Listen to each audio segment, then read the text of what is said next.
19th. Welcome everyone, and thanks for joining us on a lovely evening outside and beautiful weather. So I will now call for the approval of the agenda, please.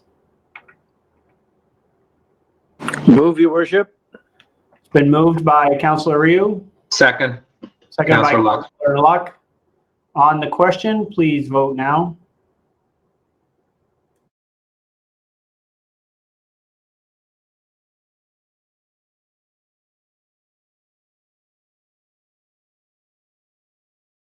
Motion carried. Thank you. Item 2. If you please bear with me, I am just going to read the process for this evening during our meeting for video conferencing for the Town of Quispamsis Council meeting. We would ask all participants to be respectful of the process and the rules governing this electronic meeting. Please ensure your first and last name is shown on the display. Those connecting via the phone will be asked their name as they call in. If you get disconnected from the meeting, click on the link again to re-enter. To eliminate background noise, please mute your microphone until you are asked by the mayor to speak.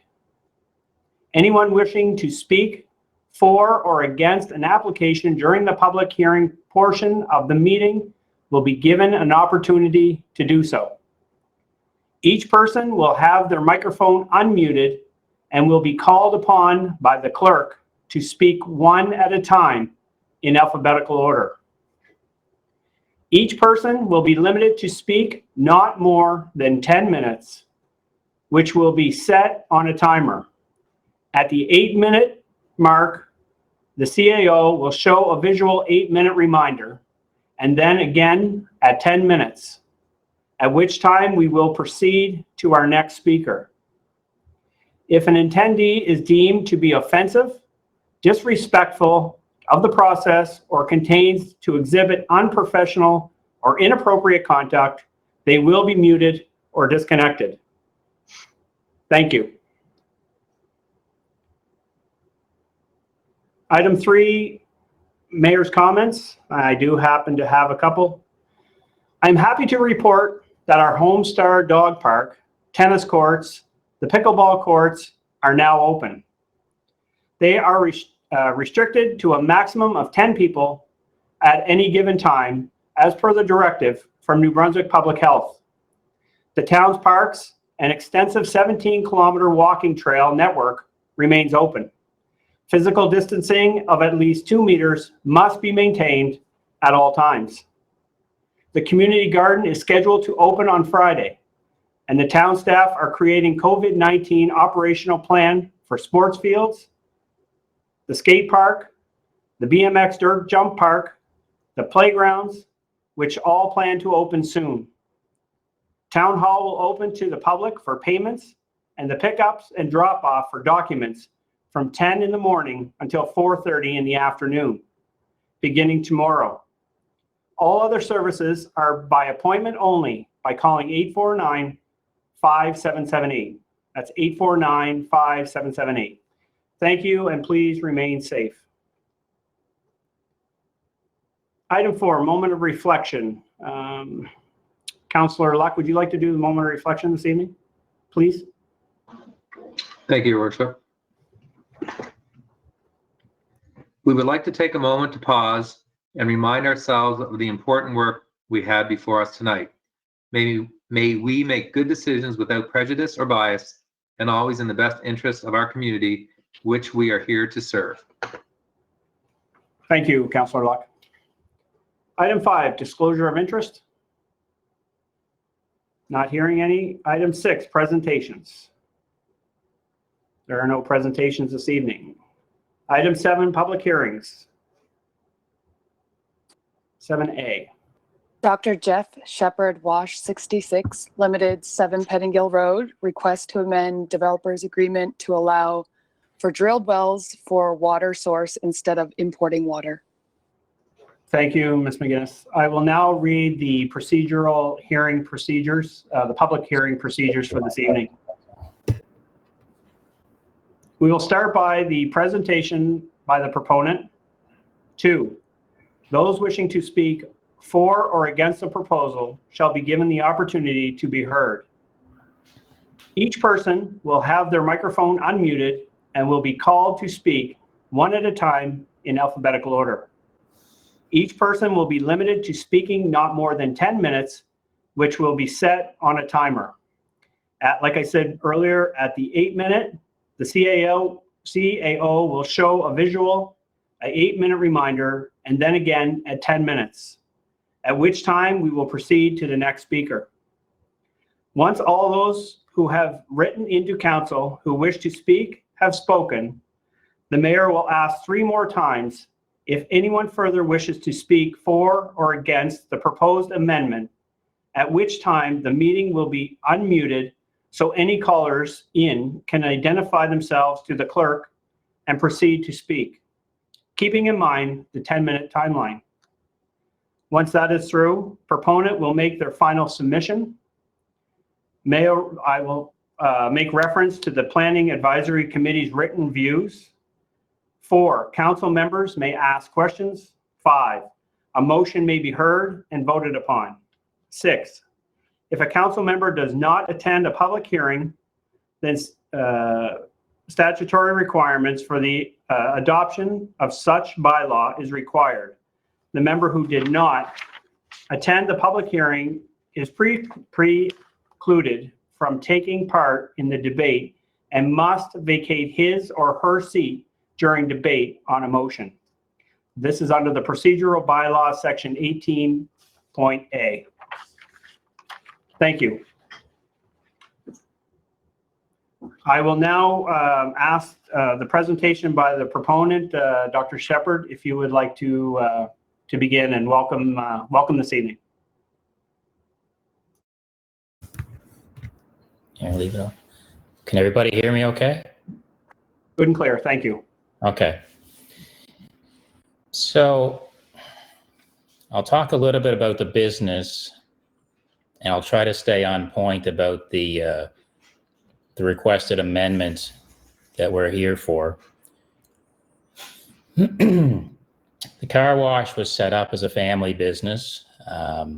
My father does all the maintenance. My son works there in the summer. I consider myself to be a good corporate citizen of the community. We do a lot of charity work. We've partnered with KV Oasis a couple of times. Last year, we donated the water for their community garden that they have that the kids use. And we also donated a portion of our revenues every Saturday last August to their charity. More recently, as of last week, we started a partnership with Romero House, where we donate a portion of every membership that we sell from now till the end of June to that cause, because of their increased traffic since this COVID-19 pandemic. And we continue to do work with charities, and we plan on continuing to do that the rest of the year, given the current situation. But what we're here about tonight is about the use of well water for part of my business operations. Now, some people may or may not realize that we already have a recycling and reclaim system in place where we reclaim at least 50% of our operational water. That was not a requirement for the developers agreement, but we went ahead and we went over and above what was needed to continue to set the stage to be good environmental stewards from a corporate perspective. We'll continue to use that recycle and reclaim system going forward. All that the amendment states or requests is that we're allowed to use a proportion of the well water available on the site, which an extensive hydrological study has been completed for, yielding very good results. We want to use some of this water for some of the operations. there are a number of mitigating factors that we have agreed to with funding engineering, again, to ensure the safety of the water table, to not abuse the current situation. And we're only asking here to use well water from the current site. This is not about, whether a residential citizen or a neighboring corporate citizen or myself has any more right than another business or individual to use their well water. This is about the responsible management of the water table, and that's why we went through the process that was lined out in the developer's agreement to have this amendment accepted. It was an extensive process. It came with a lot of costs, but again, along with the theme and continued desire to be good environmental stewards of the community, we went along with everything and added more mitigating factors on top of what was already expected. So the PAC recommendations, which are in line with the Fundy Engineering hydrological study, are very thorough.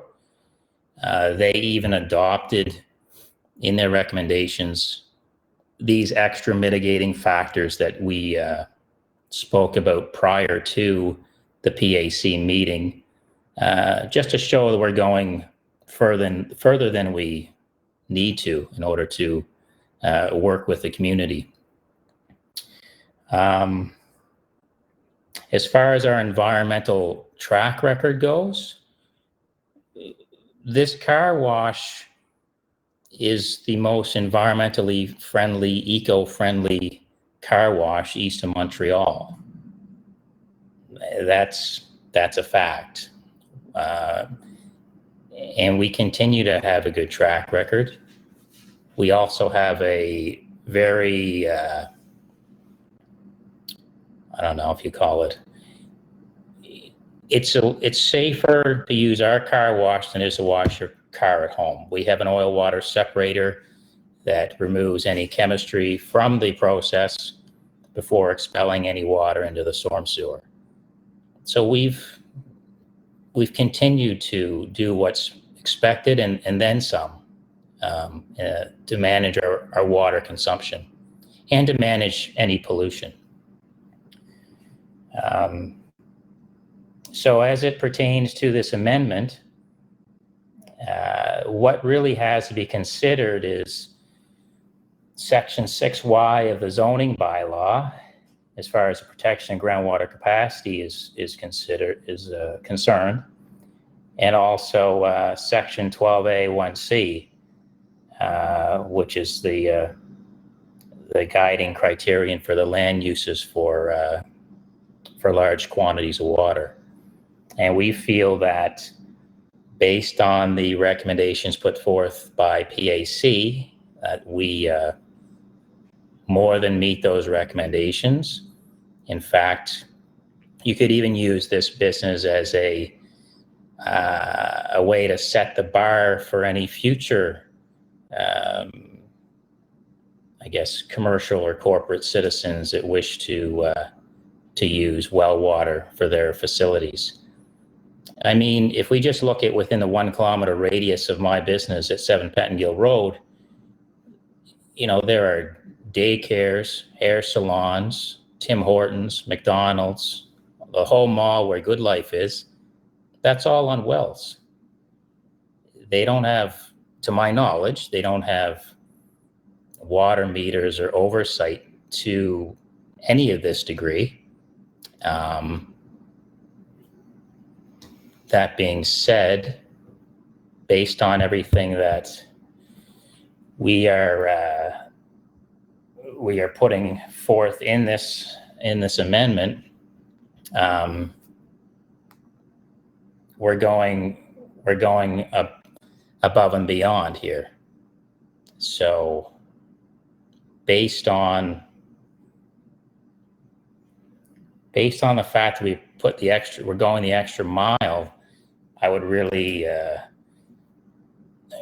request the support of council in this request to amend my developer's agreement and allow us as a responsible corporate citizen to continue operating in the in Quispamsis.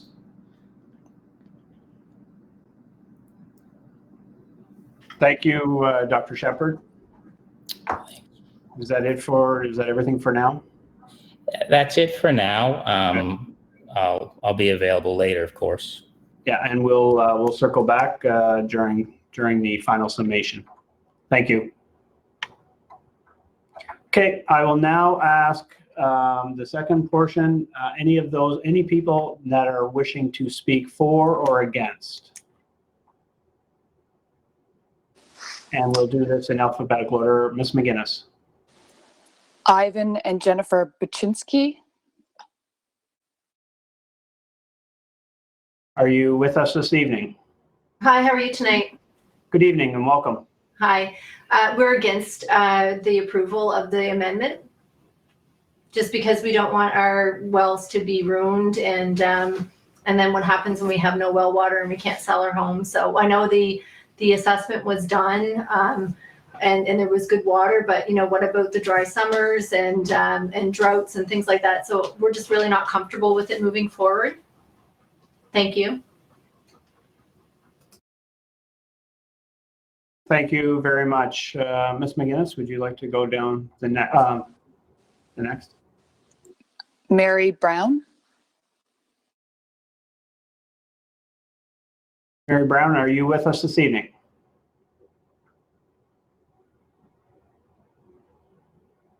Okay, we'll go down to the next. Alex Carter. Alex Carter. Mr. Carter, are you with us this evening? Yes, I am. Can you hear me? Yes, I can. Loud and clear. Go ahead. Thank Perfect. Listen, folks, thank you for having me. I won't keep you folks too long. I'm speaking out against Dr. Shepard's request here this evening. Just to give a little bit of background on myself, this was in the letter that I wrote to you folks. I've been a resident of Quispamsis my entire life. Currently the head coach of the Vito's hockey team here in the Valley. I own a financial services company on the Pettingill Road, and I'm recently a homeowner. I bought a house on 26 Greenwood here in the fall. And as I mentioned, I've also, previous to that, grew up on Jasper Drive for the other duration of my life. And I am aware of some of the water troubles that have happened in the subdivision over the past 3 decades, including on Jasper Drive in the dead heat of summer.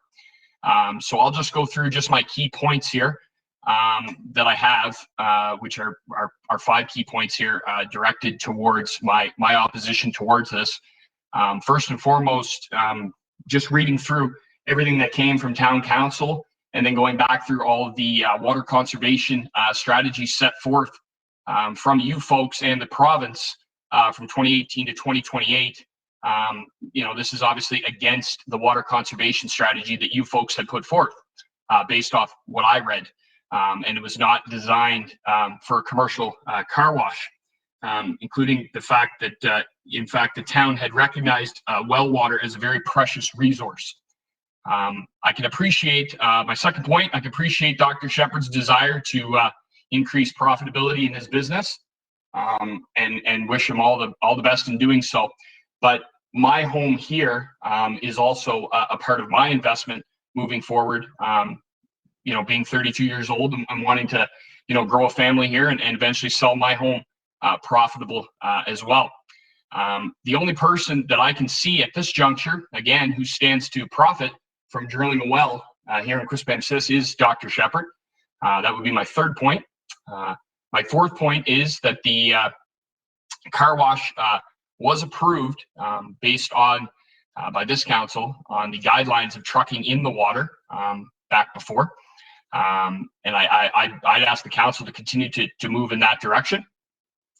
And finally, in the request that I read recently on the amendment, it said that Mr. Shepherd, who had just put forth there about water conservation strategy and being a good corporate citizen, my only concerns is that in his request he had not to have any restrictions on the use of his well, and that I find that kind of challenging. And maybe he could clarify afterwards, because I'd be open to it. Is how that's possible when you offer unlimited car washes to your patrons on a daily basis. Finally, I encourage, and this would be my request, is that the council turn down Dr. Shepherd's request, but for him to be able to continue his business and truck in the water only. Dr. Shepherd, I do wish you all the best in your future endeavors. However, I don't believe that it should come at the cost of my investment, my neighbors, and also our community. Thank you. Thank you very much, Mr. Carter, for your presentation this evening. I will now ask Ms. McGinnis for the next letter. Derrick Carter. Mr. Derrick Carter, are you here with us this evening?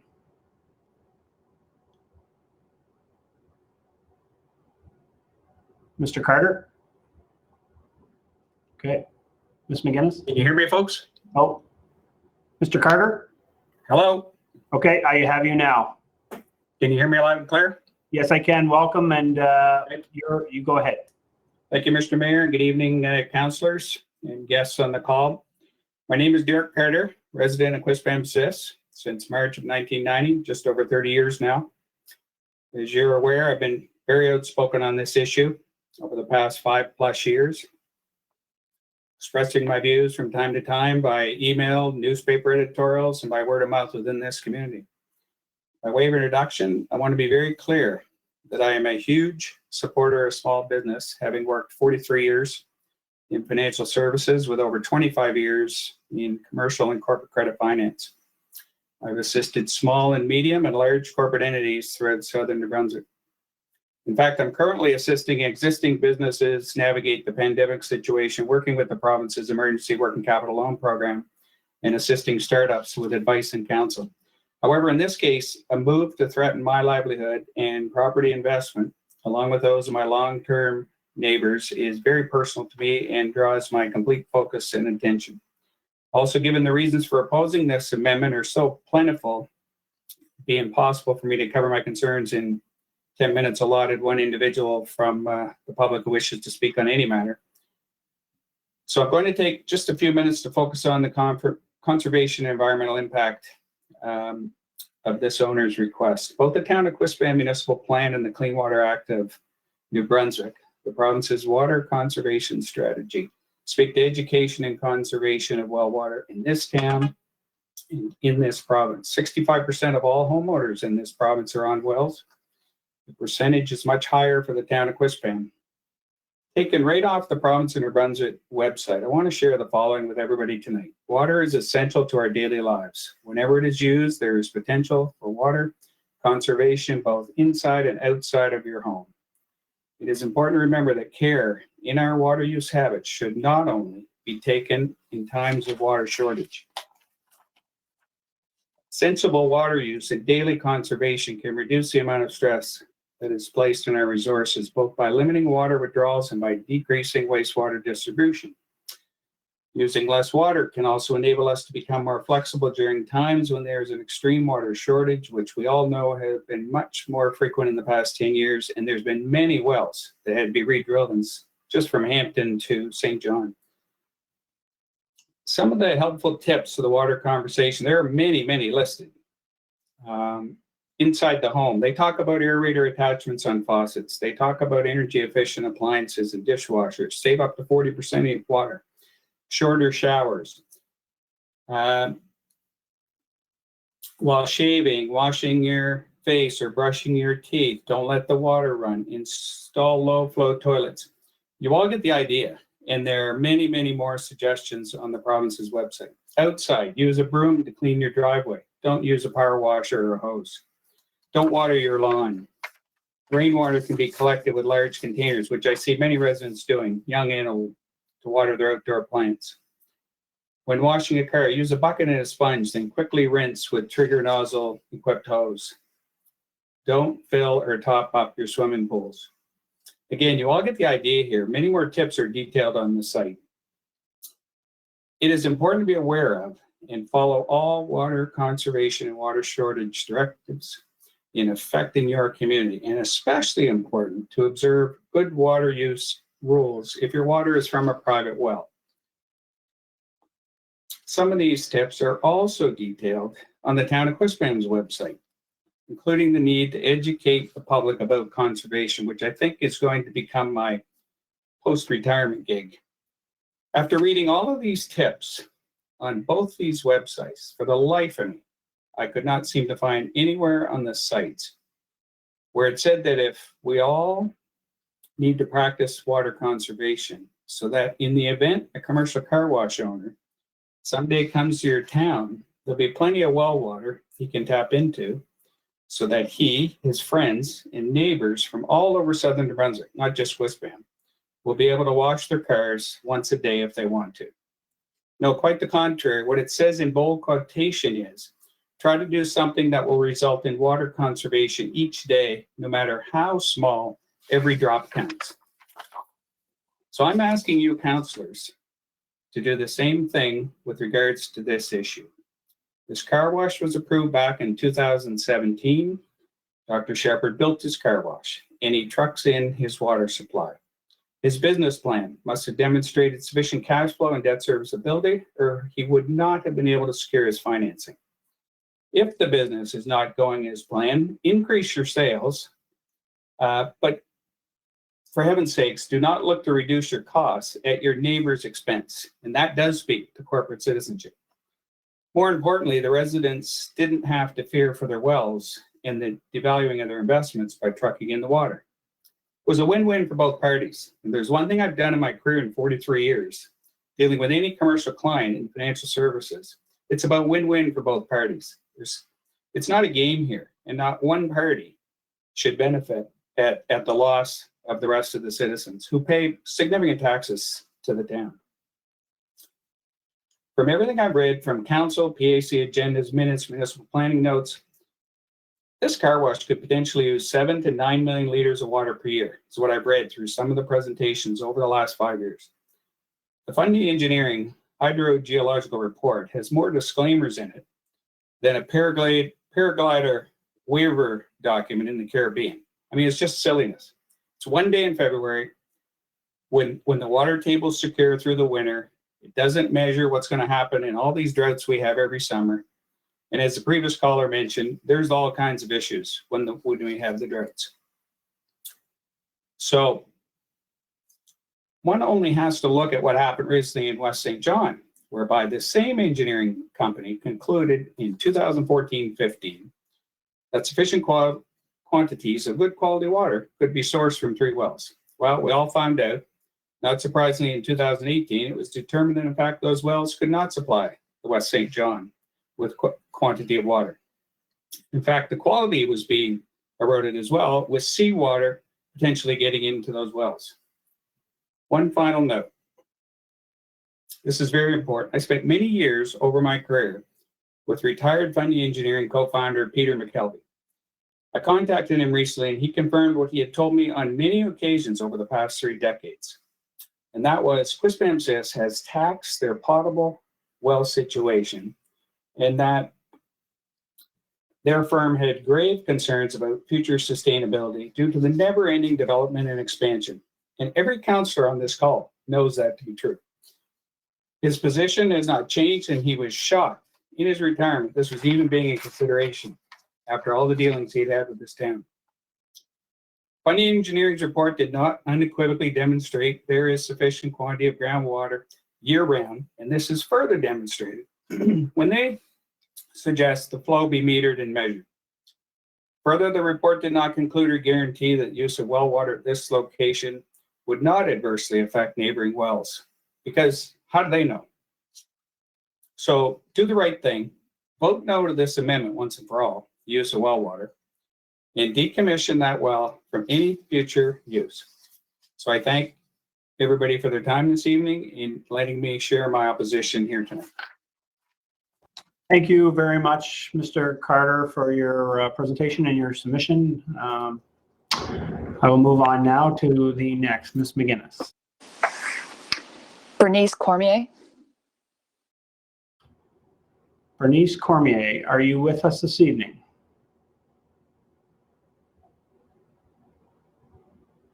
Bernice Cormier, are you with us this evening? Ms. McGinnis?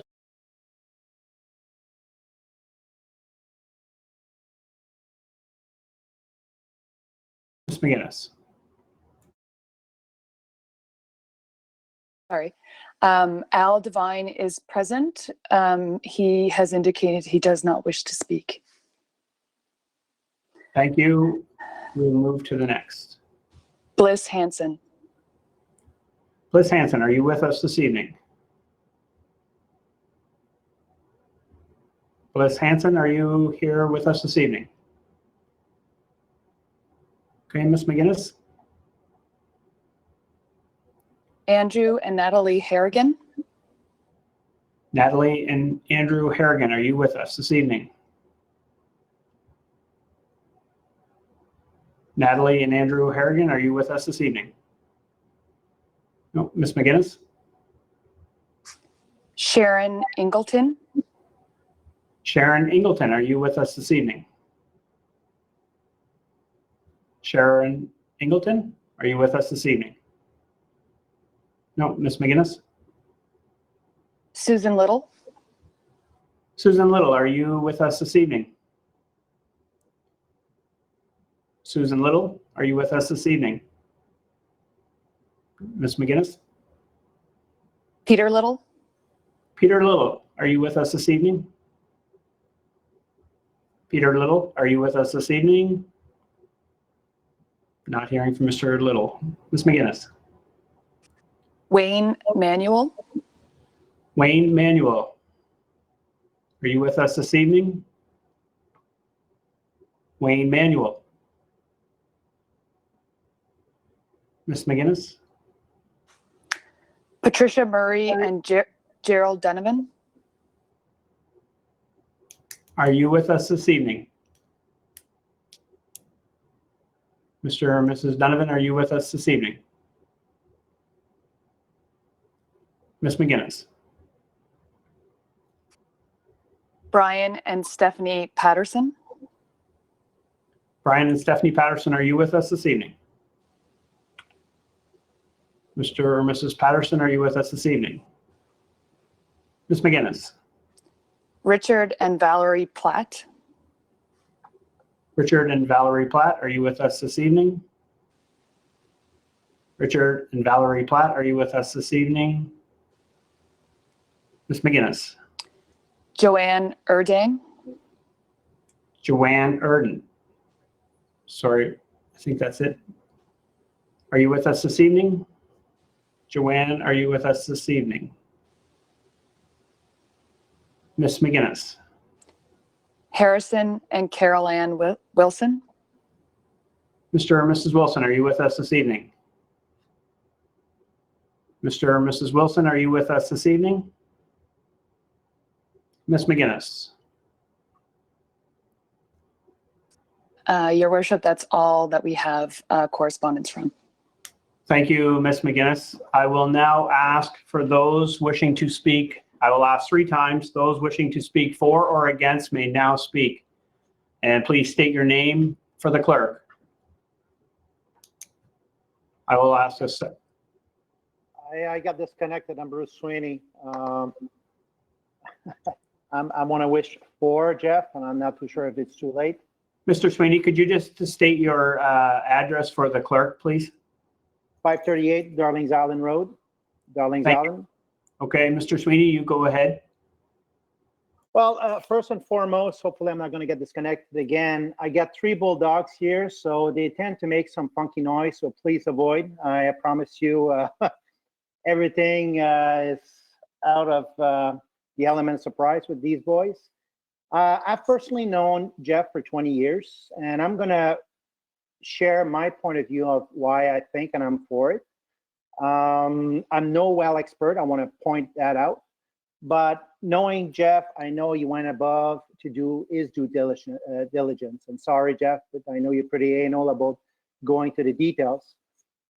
Truly, for me, my wife is a great advocate of volunteering. She's heavily involved with the KV softball year-round. And I truly believe that part of our business ecosystem, whether it's in KV, Quispamsis, or St. John, the tax that we pay as business owners, that's my point of view, contributes to facilities that these girls are using tremendously. I think that it has a tremendous impact on one topic that I have, and I'm sure everybody has with their friends, is, you know what, I've never seen anybody happy about the tax they pay on their home, so forth, so on. So I feel that it has a massive contribution in that aspect, but also I think that when you look at the input of what it creates more than employment opportunity, from when Jeff started to do his due diligence on this, from hiring his accountant, bookkeeper, law firm, from the electrical company, plumbing company, the contractors, all these also generate a footprint on our tax ecosystem. And one of the things I'm not too kind to admit, when we got married, my wife and I, one of our wish lists was for us to get our own private well. And I hate to admit it, kid you not, I've solely improved, but I love the fact that his car wash is eco-friendly. Why? Because I used to be one of the worst notorious abusers of water, not because I was doing it, because I didn't know the impact it was causing. I was washing my vehicle and I was notorious leaving the hose on, and the worst you can imagine. And on top of that, I was really good for the business of, you know, a body shop, because I was also horrible at cleaning cars, scratching them, so forth, so on. So for me, to have a car wash to go in less than 5 minutes, wash my vehicle once per week, it makes perfect sense. As opposed to using, and of course we have our own private well now, and I can assure you I haven't abused water like this for many years. But of any car wash, and I'm not one to point my fingers, it just makes perfect sense for me to go and support Jeff because of the type of establishment, the setup, his due diligence. Again, I want to be clear, I'm not a well expert, but if I look from my point of view, the amount of water I'd be using home, if I'd be washing my vehicle, it would be 5, 10, 15 times more than that. And the fact that he has this own filtering process for the oil, the chemicals, that I find very appealing. So that's why I support Jeff. Thank you. Thank you, Mr. Sweeney, for your presentation this evening. I will now call those wishing to speak for or against.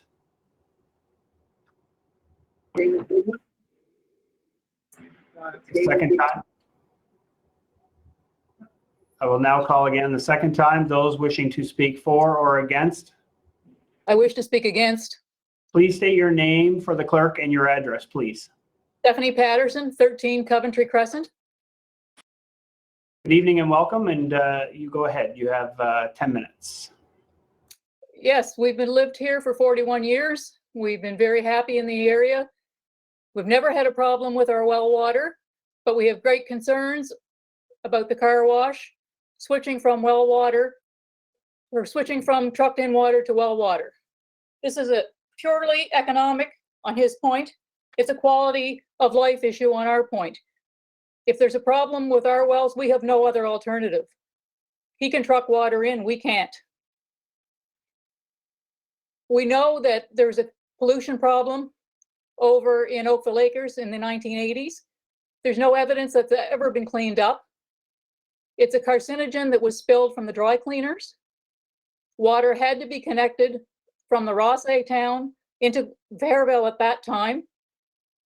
And the developer Haldor was not allowed to develop Bridlewood carriageway using wells. That's what he wanted. because the province had concerns that that pollution would be drawn further. So we have a real concern that that pollution will be drawn into our wells. I would really appreciate council considering all the taxpayers in the subdivision. I realize that the car wash is a taxpayer, but he's one. We are many. We've been paying taxes faithfully. Well, as I say, we've been here 41 years. And I just don't want to see our quality of life and our property devalue. And also the town has in their municipal plan, the car washing is considered a risk. If it's a risk for an individual resident, how can it not be a risk for a commercial operation? Especially one that you can buy a membership and go every day, which some people do because they've paid for a month's worth of car wash. Why wouldn't you go every day? If I wash my car, I don't wash it every day. And in the summer, I don't wash it at all. If the water table's low, we don't water our lawn, we don't wash our car. But I don't see that that's going to be happening with him. I mean, he works year round. He's not going to shut it down from June till October till the water table increases.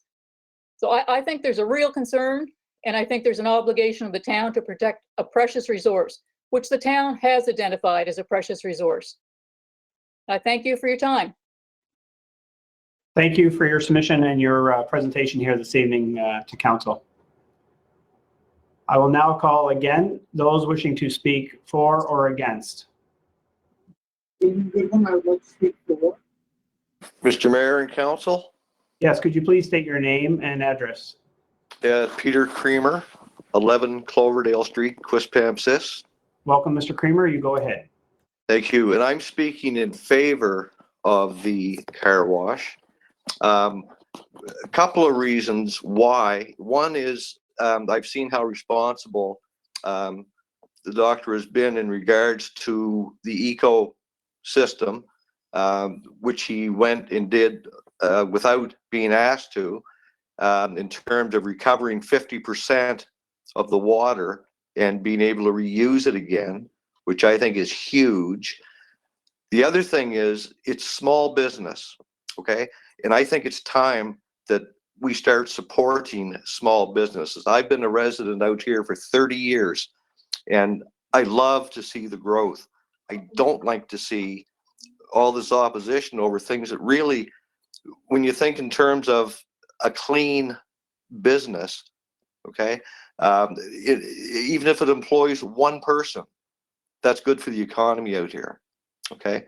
So they go on about the amount of water. So when you think in terms of him trucking water in, and with his recycling system in operation, we're only going to be dealing with 50% of the water he would typically use over the year. The other thing that, you know, people oppose it because of, you know, they say it's going to be using too much water and all this stuff. Well, you know, it's funny, but last month I got a letter in the mail from the town saying they're building 39 houses next to my street, okay, which affects my subdivision, my well water, okay? I'm not complaining about it because I think we have to move on and move ahead and build the economy out here. And that's housing. It employs a lot of people. His car wash employs people. And I think we really have to stop looking at all the negative aspects and look at the positive aspects, okay? You know, he's got a system in place where it cleans 50% of oil and salts and all that stuff before it goes down the drain. I don't know how many businesses out there, dry cleaning businesses and the seniors' homes and all that stuff that can say the stuff they flush down is at least 50% clear. Like, he's being very, very responsible. And who knows where this will lead next, okay? I mean, this is a guy that started out a small business. Who knows what he's going to do next for the town of Quispamsis? We can't afford to be putting roadblocks up in front of these people. They're putting their money on the line to help our economy. I mean, it's just, you know, we have to wake up and we just have to start to realize that it doesn't matter if you employ one or two people, it's still employment. And that's what we have to focus on. I'll be interested in knowing when they complete these 39 houses on my street, how it's going to affect my water. Because I can guarantee you, in my neighborhood alone, people out watering their lawns, washing their cars, where's that all going? You know, and there's nothing there, you know, to stop any pollutants from going down in our sewer system and all that stuff. I think he's been very responsible, and I'm all for him getting the well drilled. He's spent the money, you know, with the, I mean, they can go on about the company that did the west side. Well, you know what? There was enough water in the west side. It just so happened it wasn't quality water. So I think it's a good thing. I think we should support him, and I wish council would support him. Okay, I appreciate it. That's all I have to say. Is I just think it's a great thing for us out here. Thank you for listening. Yeah. Thank you, Mr. Kramer, for your presentation this evening and joining us. Thank you. I will now call anyone wishing to speak for or against. Goodwin wishing to speak for. I will call a second time. Anyone wishing to speak for or against? Your worship, I think somebody is trying to speak. Yeah, Damon Goodwin, 44 Aldrich Drive. Damien, just having a hard time hearing you in your microphone. Switching mics. Is that any better? Yes, I can hear you now. Okay. Could you just please state your name and address for the clerk, please? Yeah, it's Damon Goodwin. I'm at 44 Aldridge Drive. Okay. Quispamsis. Good evening and welcome, and you go ahead. Yeah, I'd like to thank council, the mayor, and all of my neighbors for allowing me the opportunity to chat. I am in favor of WASH 66 and the work that Dr. Shepherd has done to bring that business to Quispamsis. At the same time, I recognize other people's concerns and fears over the water issue. And I think we have to act from an evidence-based perspective when it comes to these kinds of issues. We can easily get, we can easily have fear about what could happen, might have happened elsewhere. And so we need to rely on experts. The experts, Funding and Engineering, have done a report that shows quite clearly that there's enough water, and that Dr. Shepherd and WASH 66 is using that water responsibly. I think about what the alternative would be. I wash my cars regularly.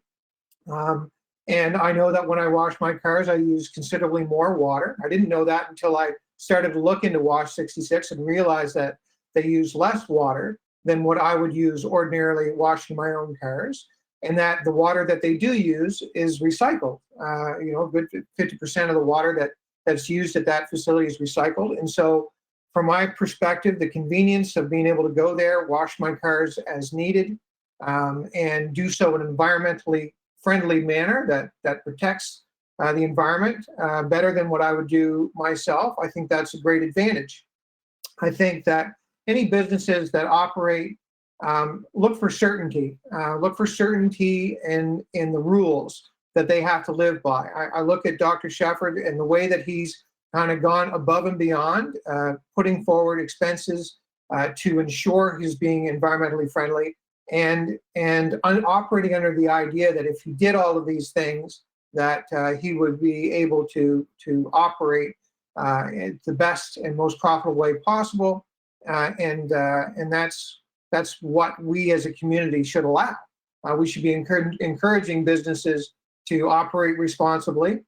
We should be encouraging businesses to come and set up shop in Quispamsis and broaden the tax base. We all profit, we all benefit when new companies come in and employ people and pay taxes and give back to the community, all of which WASH 66 has done. So if it's about the water, I think if for the people who are saying that there's going to be a water issue, please put forward the engineering data that would show that. Dr. Shepherd has put forward evidence to show that he's doing it responsibly, that there will be enough water. The naysayers are saying maybe there won't be enough water. Well, prove it. Like, give us some evidence that we can make a decision on. From the evidence that I see, the evidence that's before us, it's quite clear that there will be enough water, that the water that's being used is being used responsibly, that the tax base is broadened, that a nice, convenient service has been added to our quality of life here in beautiful Quispamsis, and we should be rejoicing and celebrating that. So I 100% support Dr. Shepherd and Wash 66 and look forward to council approving the amendment. Thank you. Thank you, Mr. Goodwin, for your presentation this evening and joining in. I will now call for those wishing to speak for or against. The second time, those wishing to speak for or against. Third and final, those wishing to speak for or against. Not hearing anything further, I will move on to the proponent, Dr. Jeff Shepherd. You can make your final summation this evening if you would like, after hearing. Yes. Thank you, Your Worship. I would like to turn this over to Tim Ryan to just talk a little more in detail about the results of our hydrological study, just so people have an understanding of what it is we're working with here and a lot of the mitigating factors that we have put in place in order to make this this amendment a palatable reality.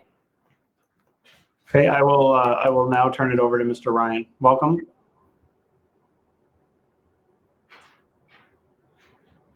Are you here? Could you please turn your microphone on? Thank you. Okay, good evening. Got you. Thank you for allowing me some time.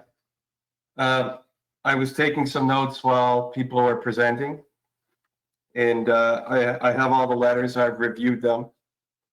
And I just wondered, perhaps I should just talk about the study and the work that we did.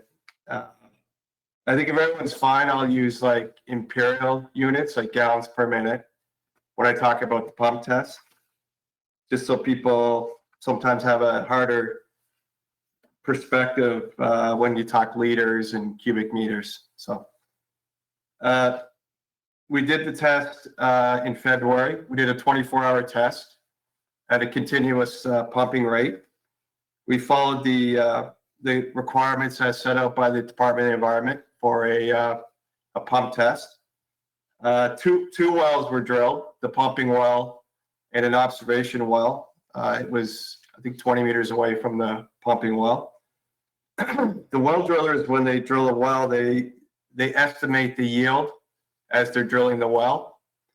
And the estimated yield for the well, which was drilled 240 feet, was 22 gallons per minute. So 22 gallons per minute. The restriction that we've put on is a little less than 8. It's 7.8 gallons per minute. So 2 wells were drilled, and then we did a 24-hour test in February. And there were some comments around the timing of the test. So you can do a test. Tests are not recommended in October, between October and December. And they're not recommended between March and the end of May.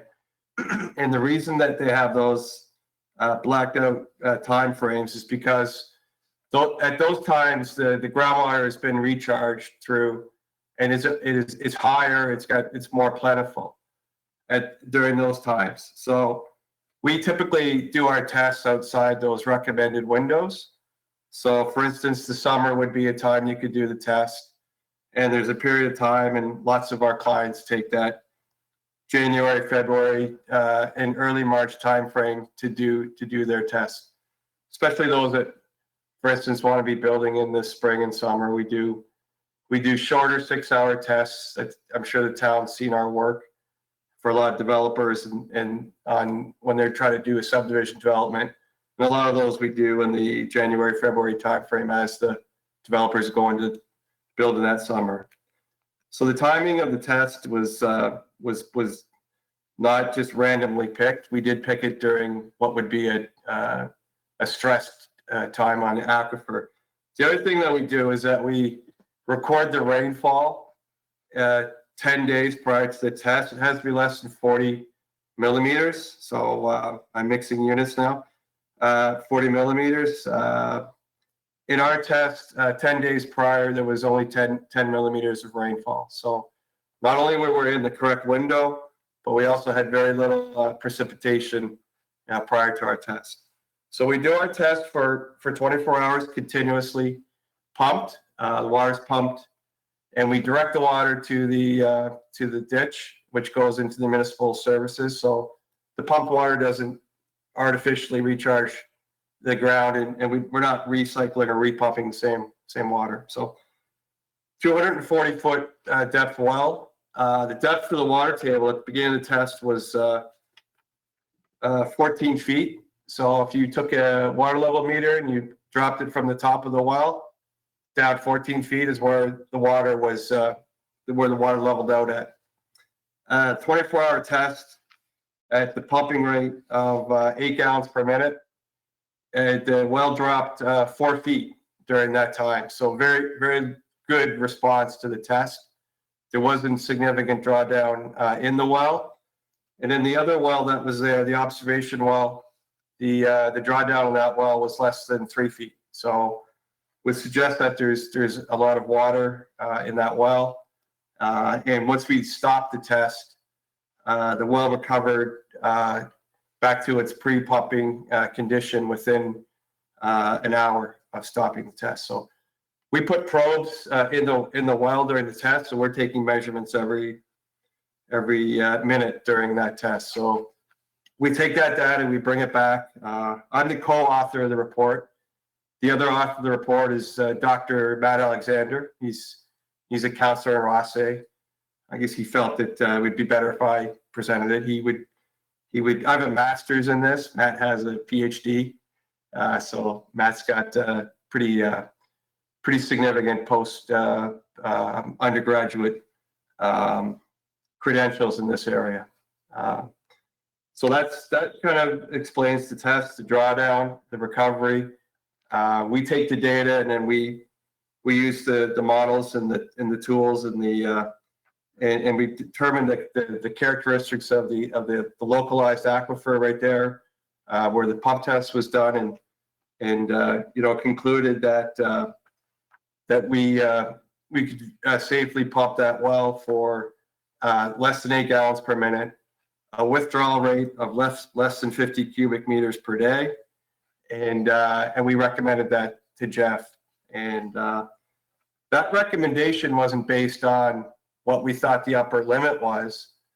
That recommendation was based on if he went to go further than 50 cubic meters per day, he would have to do a much more rigorous environmental impact assessment process that he would have to enter into. So we said, well, if you want to get and I'm not, that Jeff's consumption was less than that. So he's got storage on site for 70 cubic meters, and I apologize for mixing use, 70 cubic meters. So he can have storage on site as needed for his operation. So our mitigation, so we concluded our report, we submitted it, but we did want to put some mitigation and monitoring recommendations in place so that we can check and reference our work to make sure that the results of the test are what we see in practice. So what we've asked be done, and Jeff has agreed to this, so that each day he will dip his 2 wells to see what the depth is to the water. So he'll know how deep it is down to the top of the water table. So each day he will take that. I'm sure he'll dip his tanks probably at the same time, and he'll keep a log of that information. Plus he will record how much water he's consuming each day. So we'll know upon our review of how much total water he's used each day and what the depth to the water table was when he started operations each day. So we've asked that we look at that and that we provide feedback to Jeff, which I'm sure he will provide to the town twice a year. to show that and to prove or to assess our findings and make sure that our recommendations are still valid for what the sustainable well yield is for the well. So with that in place, and also a recommendation that the well only pump less than 8 gallons per minute, we felt that that was good, and that should be a sustainable operation at the site.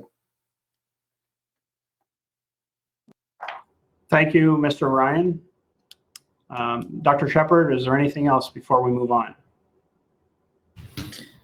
I'll just summarize shortly, or I guess not take up too much of anyone else's time, as we've already gone through this fairly detailed.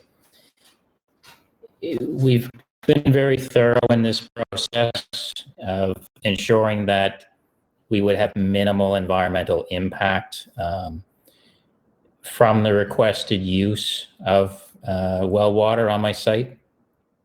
We've taken a number of environmental measures to date, including the recycling system, which is a large investment and,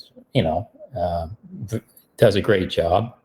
With the oil water separator, again, environmentally friendly. The fact that our car wash only takes just over 2 minutes for your vehicle to go through, again, minimizing the use of water per wash. And also, we've gone far further than is really required with these mitigating factors that Tim Ryan just outlined from his hydrological study. But again, we are more than in agreement to follow these. I believe it's a good compromise. As Tim mentioned, we have a very high yield well estimated at 22 gallons per minute. For us to draw from that well at just under 8 gallons a minute, we're only really drawing at, maybe 35% of what the well can sustain. The water will be drawn from the well to my storage tanks. And as Tim had mentioned as well, we have capacity to store up to 70 cubic meters on site. It's quite an elaborate little storage tank farm. So there's no need to pump from the well directly to the operation. The well fills the tanks are filled, shut off valves in place, flow stops, and we use the water out of the storage tanks for the operation. And again, reclaim 50% of that water. So I feel that combined with the work that we put into this thus far, as well as the high yield of our well and our desire to not strain the well to any degree, and Tim's and Fundy Engineering's mitigating factors as detailed and summarized in their study, I would really appreciate the support of the council in adopting my proposed amendment to my developer's agreement, permitting my use of well water at my facility. Thank you, Dr. Shepard, for your presentation. We'll now move on to the next. I will now read the reference and the notice of decision by the Planning Advisory Committee. So I will read this before I open it up for any comments or questions. I guess questions from my council. Notice of decision, 7 Pettingill Road, Route Wash 66, amendment to the development agreement. Take notice that a decision of the Quispamsis Planning Advisory Committee was rendered in the matter of your request pursuant to the provisions of the Community Planning Act of New Brunswick. 1. Matter requested. To request an amendment to the development agreement to permit the water source for wash operations at 7 Pettingill Road, PID number 30330971, to be from drilled wells instead of the bulk importing of water. 2, date, place of consideration of request. May 12th, 2020, Planning Advisory Committee video conferencing meeting. 3, decision of committee that the Planning Advisory Committee support council with an amendment to the development agreement to permit the water source for automobile wash operations to be drilled wells instead of bulk operating from water at 7 Pettingill Road, PID number 30330971, subject to the following terms and conditions. 1, as per the Fundy engineering recommendations. 1A, a flow meter be installed on the submersible pump discharge line from any well connected to Wash 66. Meter readings shall be recorded daily within an on-site operation and maintenance log in order to track the volume of water extracted from the groundwater system. B, water levels within the 2 wells be measured prior to facility operation each day. Those measurements should be recorded within an on-site operation and maintenance log in order to track groundwater evaluations.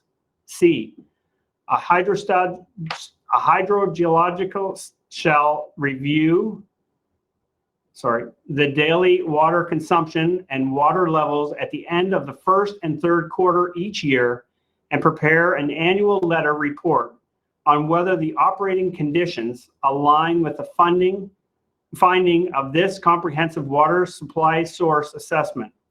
The annual letter report shall be provided to the town of Quispamsis for their records.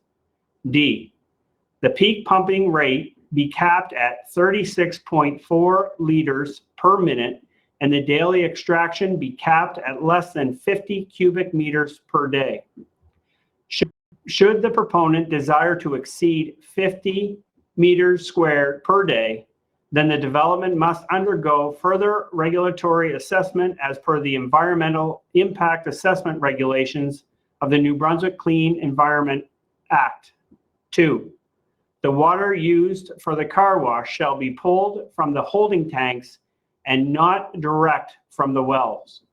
3, the holding tanks are to be filled during off-peak hours and at staggered times. And 4, the holding tanks are not to be filled all at once to ensure the maximum extraction is not succeeded.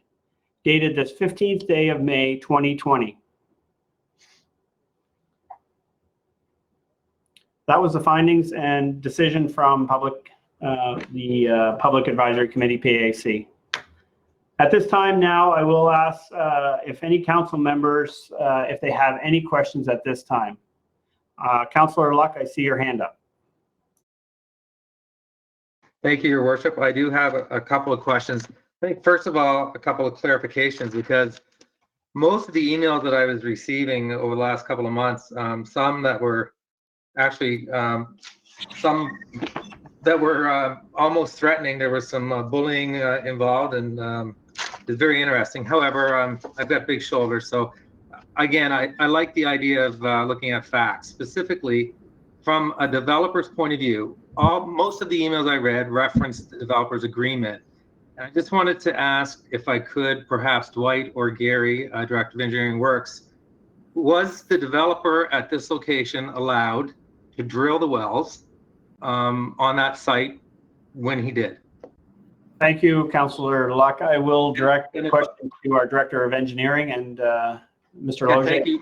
Thank you, Your Worship, and I just have a few follow-ups as well after Yes, the that's fine. We'll address this one first. Mr. Loge? If I can ask the councillor for a little clarification, do you mean was he permitted to drill a well to do the study? Yes. Well, that would be the discussion that he would have had with the municipal planning officer to do that, with the understanding that there's no use of that particular well to supply the facility. If council will recall, during the initial public hearings, there was also discussion about the lot itself. In order to be considered a service lot, at some stage would have to have a well, even if it was to service a washroom facility or a potable water source. So that would be, the initial direction. And I can get some clarification from our municipal planning officer, Mr. Colburn, who was on the call as well tonight. In fact, that answers the question. Thank you. That was just to, again, answer some of the statements that were made with respect to wells being drilled without permission. And I just wanted to make it clear from a facts perspective that we did, as a council, approve that development for trucked in water. But I think it was always pursuant to potentially this presentation from today, if further water studies were done. That's my point. The understanding with the way the developers agreement was pulled together was that any increase in use from the ground supply would have to become back before council for approval. That's correct, Your Worship. Okay, thank you. Second, I think this one I'll, if I may, send this out to Tim if he's still on. Tim, two questions. Firstly, I received comments that suggested that you in fact did not do a hydrogeological study, that you just did a drawdown study, and it's completely not the same. I read your study. It was 140 pages of very dry reading with a lot of numbers. And to me, it seemed like it had a lot of information in it. So I'm under the impression that it was a hydrogeological study needed to be able to make these suggestions that you're making. Mr. Ryan? Our study, yes, would be consistent with the type of study that you would do if you wanted to develop a production well for a large consumer. And it was in agreement with the guidance that the province sets out for these types of studies.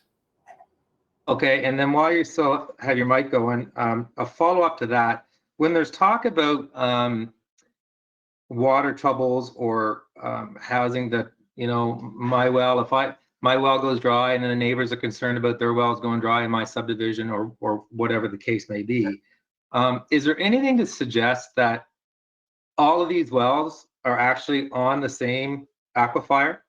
Or is it possible that some wells are on a completely different water source? And does that have anything to do with the depth of the well, of the homes that have been built there and with the businesses that have been built over the last 40 years? It's a good question. So these wells are drilled into bedrock and they intercept fractures that have water in them. So yeah, there are different aquifers at depth in bedrock. So it's tapping into a good water bearing fracture will lead to a higher yielding well. To your point, and this is a comment I perhaps could have made earlier, with the data that Jeff's going to collect at his site. Let's say, for instance, you do get a call about a homeowner who has an issue with their well. I suggest that the data that Jeff will collect will be able to demonstrate, that if it's still falling under the conditions that we did the test, that he could prove very easily that he's not the source of those issues. Meaning if Jeff's groundwater returns to the levels that it does after pumping, and he can demonstrate it that it's doing that in the mornings when he's taking his measurements, I think it would be pretty clear that that's not an issue causing an issue somewhere else. Okay, thank you, Tim, for that question. And my last question, if I may, Your Worship, it goes back to either Dwight or Director of Engineering and Works. Does any business or homeowner in, I guess, a kilometer radius of that location, specifically perhaps the McDonald's, the Tim Hortons has been mentioned, daycares, any other commercial businesses, do any of them current, or residents for that matter, have any restrictions on the use of the water currently, other than perhaps the town issuing a warning that it's a dry summer, please don't use your water? And I guess it would specifically will this be the first business with that? And if so, is it something that we probably intend to do in the future? Mr. Loge? Your worship, currently, no developers agreements in that particular area have well use restrictions. The closest thing that we would have is the I'll call it the Good Life Mall, the Atlantic Value Place Mall. They've got a fire cistern where they've stored water for their fire use. But that again is basically, it's a single draw. It was filled and then it's left there as a reserve for fire protection. So it's not a continual draw.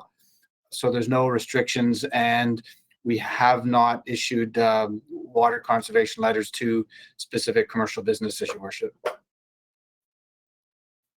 Thank you, Gary, and thank you, your worship, for allowing me to ask questions, and thank you to everyone that asked today. Thank you, Councillor Luck and Mr. Loge. Councillor Lockery, I see your hand up. You're next. Thank you, your worship, and thank you to everyone that spoke and to Dr. Shepherd for the presentation. I have a question, probably would be directed to the Director of Engineering. So as part of the requirements that the water would be tested daily and a report would be given to the town twice a year, how will that be enforced and monitored, and how long would that be required? Would it be indefinitely, or how would we be able to, I'm just thinking, you know, it's only as good as the monitoring, and, you know, it's one thing to say that we're going to do this, but how will we monitor this going forward to make sure that it continues, and how long does it continue for, and what happens if we find that it does start to make a difference in the wells once, if this is granted? So just have some questions around the follow-up in place. Thank you, Councillor Lockery. Mr. Loge? Your worship, if you look at the Director of Municipal Planning's officers, his recommendations just with regards to the actual agreement that would be in place prior to granting the amendment. So Councillor Lockery is correct. Any developer's agreement is essentially based on the level of enforcement and cooperation that you get from any developer, regardless whether that would be a car wash or whether it's a widget store.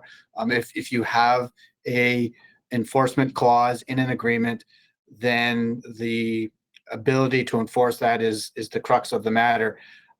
So we would be looking for some mutually agreeable enforcement process that would be in place that is acceptable to council when that agreement is brought back to council for ratification. And with regards to the timeline, I would imagine the closest cessation or the end of that would be if there's a municipal water supply that goes by the Pettingill Road, and part of the agreement is that as soon as it's within X meters of the business, the developer is required to connect to the system and cease drawing from the well system. So again, it is ultimately enforcement, and as council is aware, the town's enforcement process is through our solicitor, through the court system, if it goes to that stage. So that would be the level of enforcement that you would have to take. Where we don't issue, say, an operational permit, say something along the lines of a building permit, where you could put a stop work order on a building permit and they would have to cease. For us, once you have an established agreement in place, then the mechanism is outlined in the agreement, and as I mentioned, it generally requires us working with a solicitor to take it to court action should that require it. And that's the ultimate enforcement when it comes to developers agreements, your worship. Thank you, Mr. Loge. Does that help, Councillor Lockery? Yes. So we would need to know the terms of that agreement before my thought is before we were to approve the agreement, we would need to know those terms. Mr. Lozier? Oh, Yeah, and if I'm not mistaken, that is the recommendation that's being made this evening. The municipal planning officer's recommendations are to ensure that that there's an appropriate developers agreement in place with terms and conditions so that council is not second guessing or they're not putting something in advance of an approval. It's the easiest way to protect council's interests and the town's interests at large should the council look to go to that next step in this process. It varies a little from the normal process with a developers agreement amendment where a little bit, it's most amendments that we've seen are a little more easily accommodated, you know, a change in a date of completion. And so we know what that completion date is, and we can identify that directly in the hearing, and it makes up the extent of an amendment. In this particular case, where you have a number of recommendations that PAC has identified, where the consultant have recommended, where the concerns of other residents have been brought forward. Ultimately, if council says, you know, if they are in favor, if that's the route that they go, and they say we want PAC's recommendations along with, you know, a condition that it's connected to the municipal system should one go by, or whatever that might be, then we would have to put that in place. You know, if council chooses not to approve the amendment, then basically we revert to the current developers agreement and work with the enforcement at that particular stage. thank you, Mr. Lozier. Any other questions? Councillor Miller, I see your hand up. Thank you, Your Worship. Thank you to Dr. Shepherd, Mr. Ryan, and actually for everybody coming in, making their comments known. This actually went fairly well for electronic. I was quite happy. I guess I have a couple comments and a couple questions to our Director Engineer, Dr. Shepherd, and Mr. Ryan. The comments that go out, and I have to agree with many of the proponents that were against this, in that having a daily usage car wash as part of your monthly membership is kind of counterintuitive versus environmental friendly. So if you are concerned about your well and you're looking at somebody that's going to use a lot of water, and you do have somebody have an unlimited daily washes, that's quite a bit. So there's a couple questions I have, and there's no particular order here of importance, just how I've been writing them down. So the first one is to Dr. Shepherd, would be what is currently the amount of water usage you'd see now and what you would potentially see in the summer? So as far as liters, gallons, whichever one, about how much water are we talking about per day? We use, depending on the time of year, 30 to 35 gallons per vehicle comes out of our storage tanks. Would you have to refill the storage tanks once a week, 3 times a week, once a day? I guess that's. I keep them topped up. I get trucks, 6,000 gallon tankers delivered, and I keep them topped up at the current process. But is that like every day or 5? No, it depends. I mean, if we get rainy weather, then the wash is closed that day, right? So typically we would, I don't know, typically maybe 3 to 4 trucks a week, 3 trucks a week. Depends on depends on weather, depends on volumes, a number of factors. Thank you. And the next one would be over to Mr. Ryan on the amount of usage. So if it does end up going through, we're having a lot of discussions on different usages. And I know one well went down 4 feet, one went down 3, and it refilled within an hour. What would there be a safe, where would you find it to be safe where it's not refilling quick enough? So if you did have some type of agreement that if it went down 4 feet, it took, like, we don't know the recharge rates anymore. So when Mr. Shepherd's measuring it every morning, one, where is a danger zone put to him if that's what it ends up being? What, like, if it drops a foot, where does he start being concerned? That does he notify somebody of what happens? Like, where is the safety valve? Because it's not electronically monitored that you can go on a website and see where you're at. Is there a safety zone? that, you know, after 24 hours, it used to be 14 feet, now it's 13 feet, now it's down to 12. Week 7 is now down to 10 feet. Like where is the, or is there a footage on that? And the second question I have for you, Tim, just so when you get your mic off, the dry cleaner that dumped all the chemicals back in the 80s, it used to be beside Green Gables there, that caused all the issues down in Bridlewood. Is that still in the system somewhere down there? Would it have dissipated by now, or is it still there and still a threat to that area? If you know that answer. Thank you, Councillor Miller. Mr. Ryan?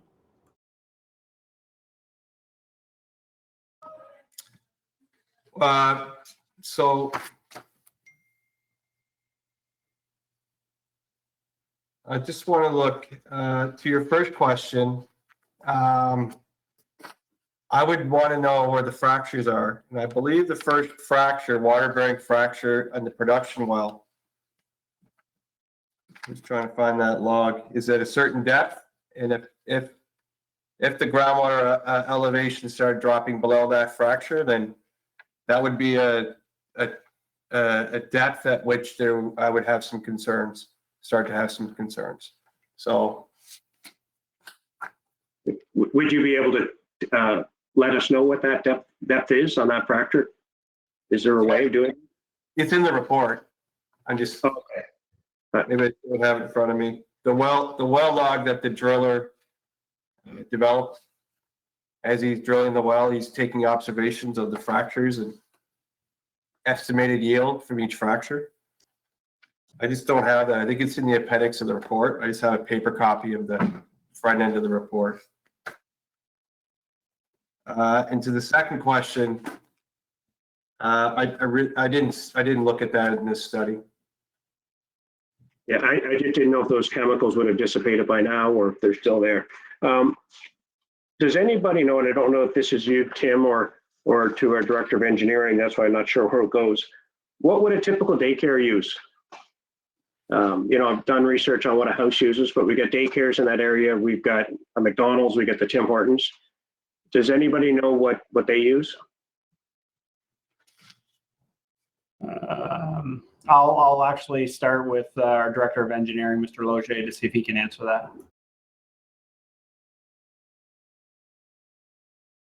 Consumption really is for daycares is on the number of children that you get into.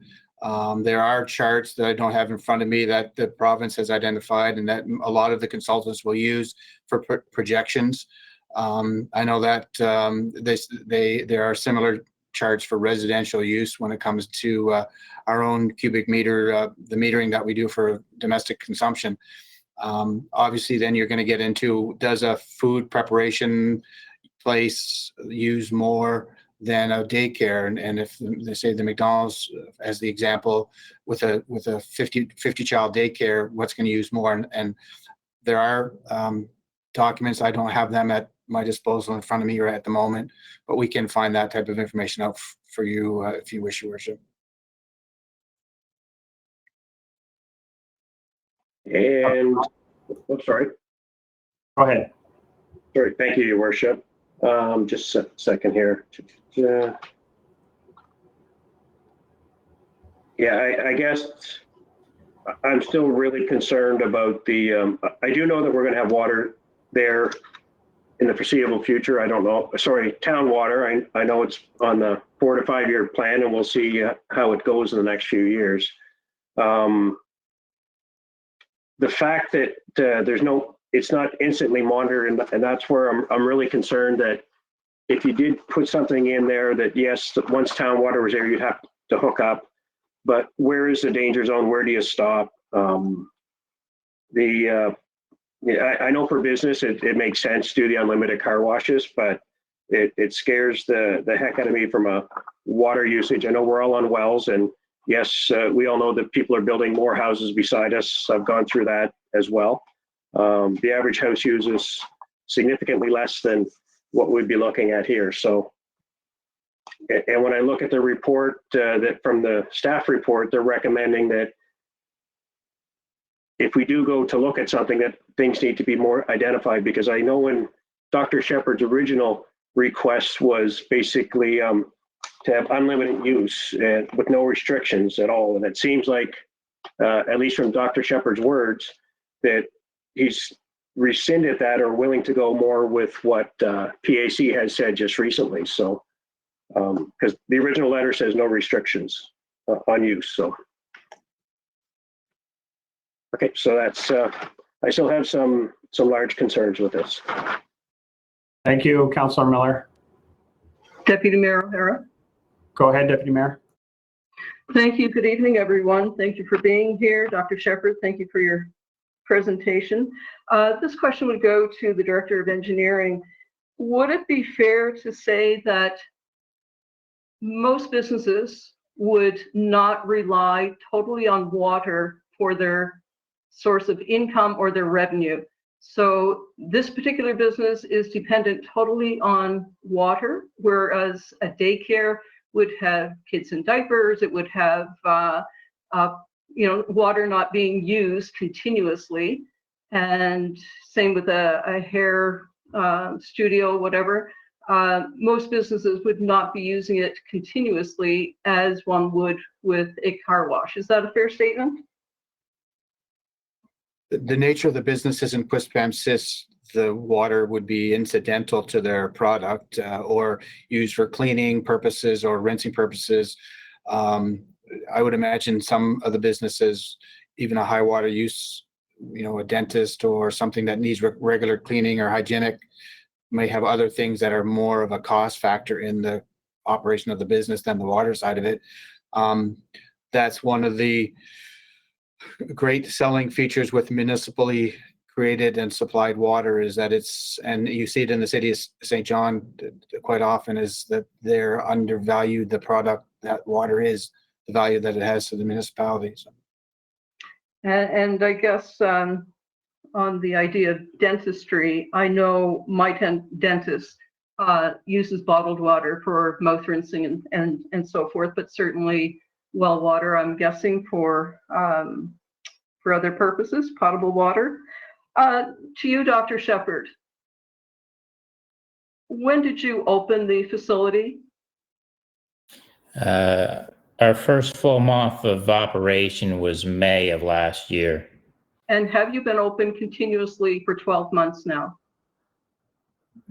Yes, we've been open with the exception of weather delays, yeah. Did you have a period of time when you had to close down? Not for a prolonged period, a day or two due to weather. So only weather has shut you down. So do you have statistics for water use for one full year?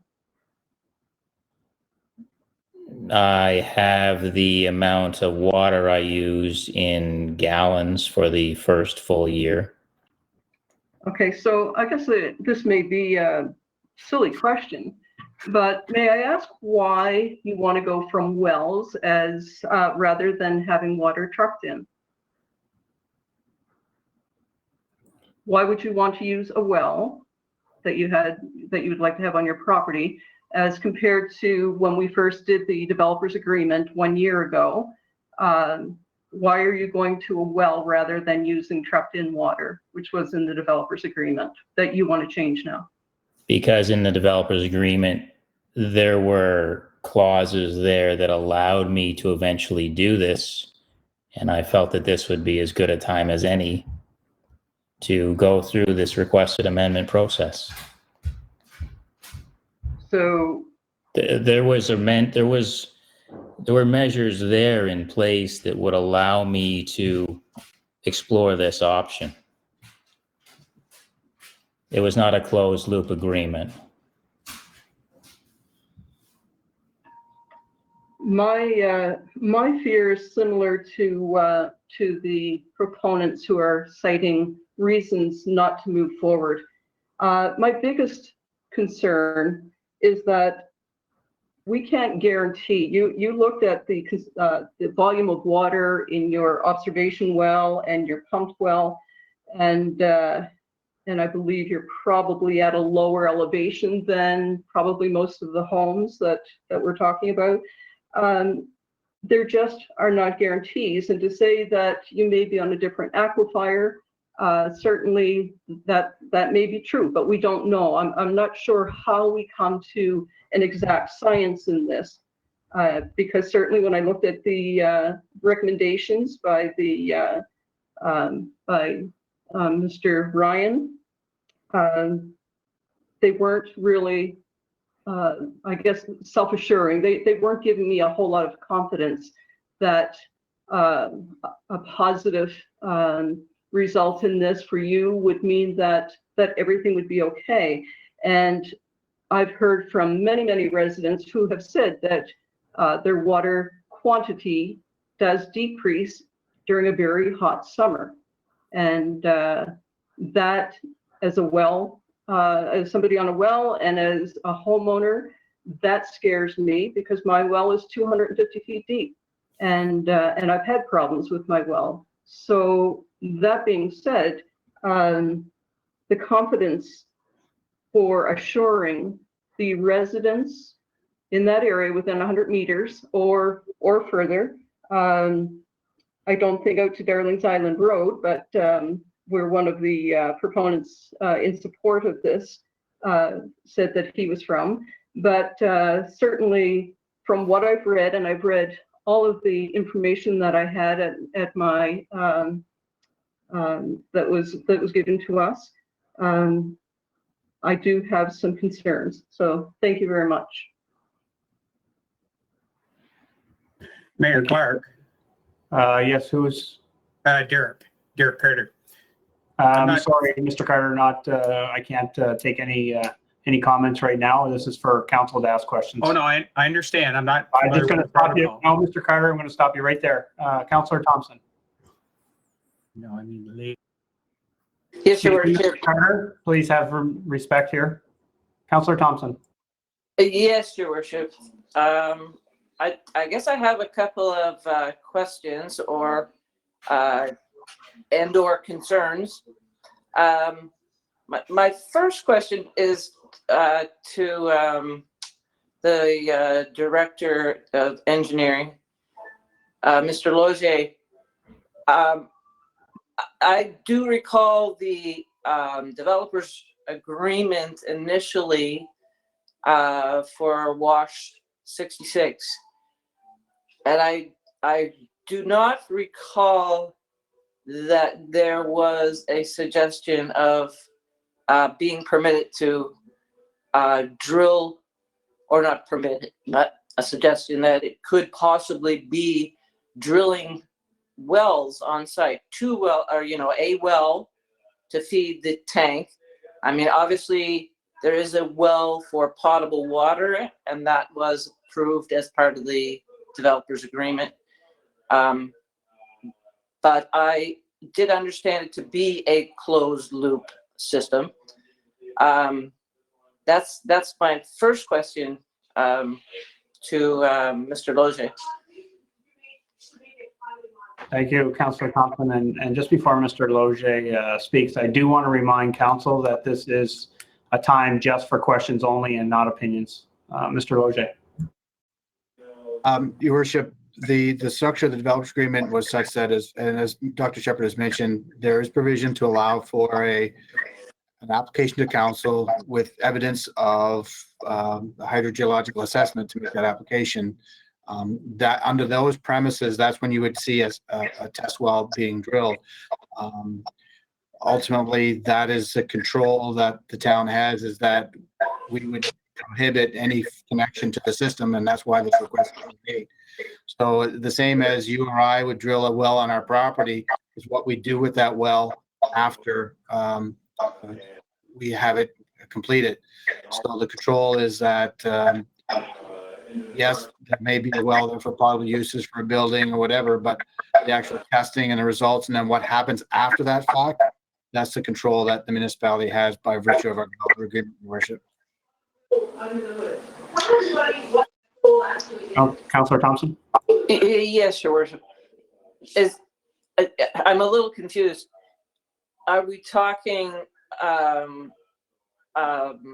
Logier, are we talking the initial well for potable water to use in the sinks and have drinking water? Or are we talking the secondary well that has been drilled? If you look at what's on site, there's one well, what is being called the production well. The second well is a monitoring well. So when you draw down, when you do the test, the second well essentially is there to test what the impact is from that particular pump test. So in essence, what happens is you really only use one well. Some places, some developments, you'll see at one well, and the drawdown well, the test well, is on another property. They've got cooperation from another resident or something, and they monitor it at a distance.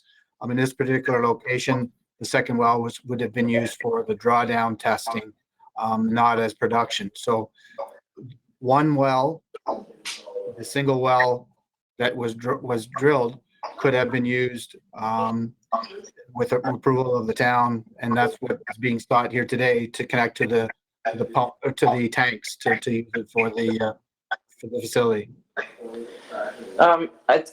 What I'm speaking of, I do believe there was a initial well as part of the developer's agreement for potable water only, not to be drawn down for the car wash. Am I correct in that?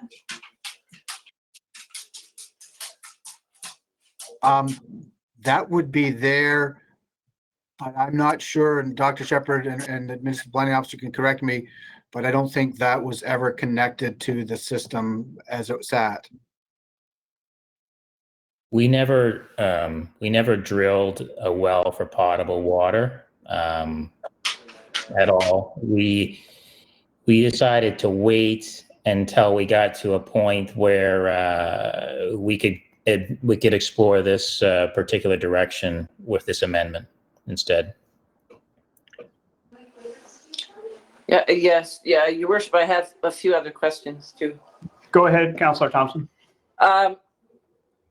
Again, I guess my question or my concern is that it's actually been less than a year, because there was some shutdown time, but I'm still curious as to how much water is being used by the car wash now, and I realize there is a 50% recovery rate, but I have no idea in terms of gallons.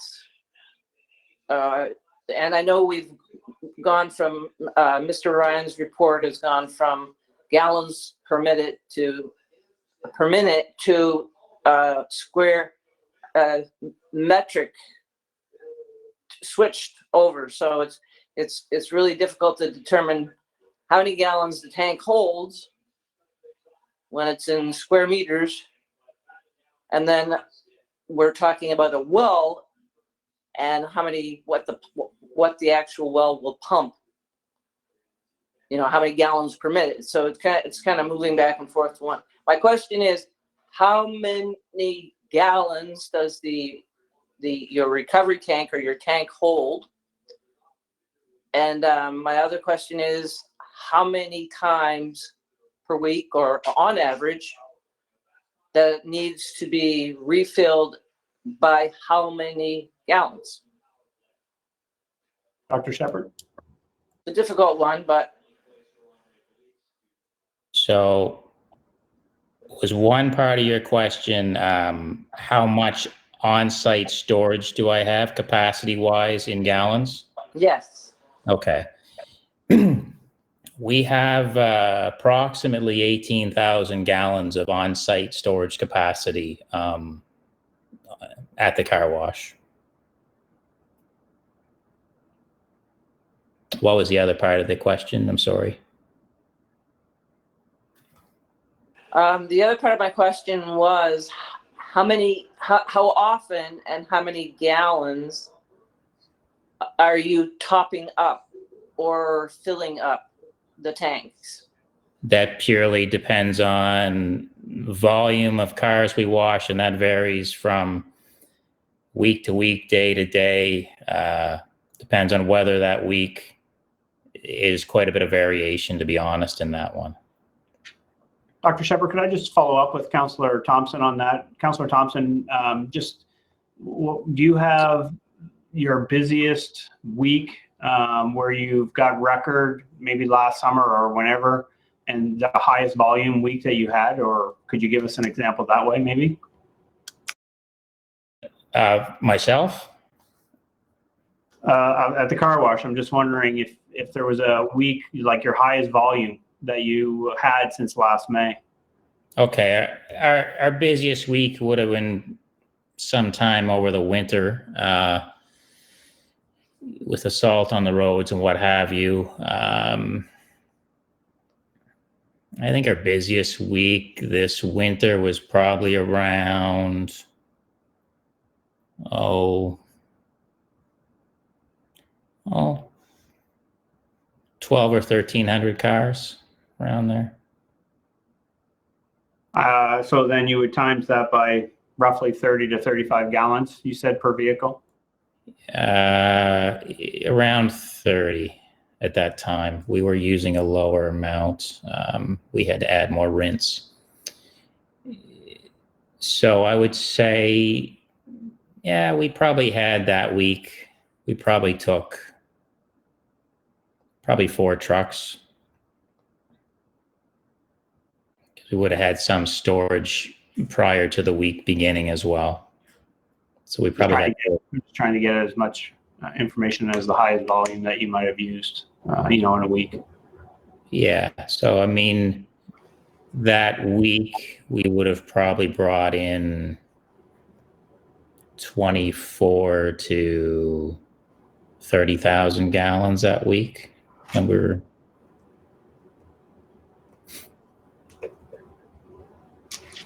Councillor Thompson, sorry to interrupt. I just wanted to follow your question through. Did you have anything else, Councillor Thompson? No, Your Worship, not at this time. That's what I was trying to get at. Thank you. You're very welcome. Thank you. Councillor Rio, did you have anything you wanted to ask? I know you haven't spoken yet. Yeah, I'd like to ask a few things. I want to thank the presenters, of course, and the citizens that phoned in. It was nice to hear their comments and their considerations, but I have some questions. I guess the first one would be to Mr. Loge. It's more of a hypothetical question regarding neighbors living side by side on wells. One neighbor's well is 150 meters, and the other neighbor's well is 250 meters. Why would there be a discrepancy within 100 feet of the neighbors having 100 feet difference in a well? That's to Mr. Loge or Mr. Ryan, if he's still listening. I know he. Yeah, Councillor Rio, I'll start with referring this to Mr. Loge. Yes, thank you. And I'll defer to Mr. Ryan, but if you remember his conversation a little earlier, and it's the same thing that we recommend with residents is your wells are going to be dependent on the aquifer that you hit and the crack in the rock to use the most basic terms where the water comes from. And if the crack where the water comes out of the rock is deeper and you don't hit it, that's why you'll have differences in areas. That's the most basic situation that you get, because the fractures may not necessarily all follow the same plane. And we've seen with our own examination when we did modeling in the town, there is some defined flow of the groundwater, but it may not always be in what people think is flat. It could be different angles, but ultimately where you drill your well, what the material is that you drill into, and the number of fractures around it is going to impact at what level the water comes out of your casing, out of your well to get to your pump. Tim, I don't know if you've got anything more scientific or clearer than that. No, well, I guess the question is for a person who's like myself, who's not knowledgeable. It's not as if underneath the town of Quispamsis there's some underground lake of water, and if one part of the town sucks up the water, it sucks the water away from all the others. It's got more to do with cracks and fissures and I always say, for example, people complain about the dry summers, but last year, for example, and the previous year before that, we had record-breaking floods. And I can only imagine our aquifers, whatever cracks or wherever they happen to be, were well filled this last couple of years. Now it remains to be seen what happens this year because we had a pretty dry winter.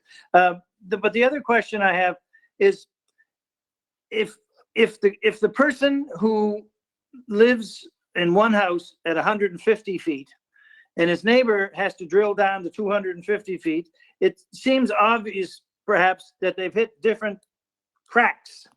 Now, most of the proponents, and I'd say all of them are within this, or opponents of this, are at least a quarter to a half kilometer, if not a kilometer away from the car wash. And I'm wondering, what would the odds be that the aquifer that the car wash may be using is the same aquifer that for those homes? So that's just a question I guess I could ask you. Just for clarification, Your Worship, if the distance, if you look at it, it is well less than a kilometer. That that because we're dealing with the immediate, the polling that the clerk has sent out. So you're dealing with people that are within 50 to 300 meters, maybe a half kilometer at max. That's what I said. A half to a half to a quarter. You do have quarter some to a half. It's not as far. Yeah, I was saying a quarter as quarter a to a kilometer, half. Your Worship. Yeah. So the question, Mr. Loge, to you would be again, if somebody in up in the area of the housing area, we're talking what park is that? Longwood Park. If they lost water, have they every right to go and say it's because of the car wash down on Pettingill Road? Could it ever be proved that is the case legally? Do you think, in your opinion, Mr. Loge? That's one of the reasons with the Planning Advisory Committee, and I believe the consultants are making the recommendations to incorporate monitoring, because to say that it would never ever have an impact is not accurate. But to say that you could directly draw a line from one thing to another is kind of difficult as well, because there's so many things that will impact the yield of a well when you're dealing with the ground. Something as simple as a little bit of silt or sediment, the fines in the rocks getting and clogging up the crack that's in the rock can, in essence, plug where your water comes from. And that's why most wells are drilled a little deeper to tap into more than one aquifer. They don't get down and just hit the one. They get down, beyond that depth, and then they look at a pump rate. So that there's a sustainable pump rate for a residence or development or whatever that might be.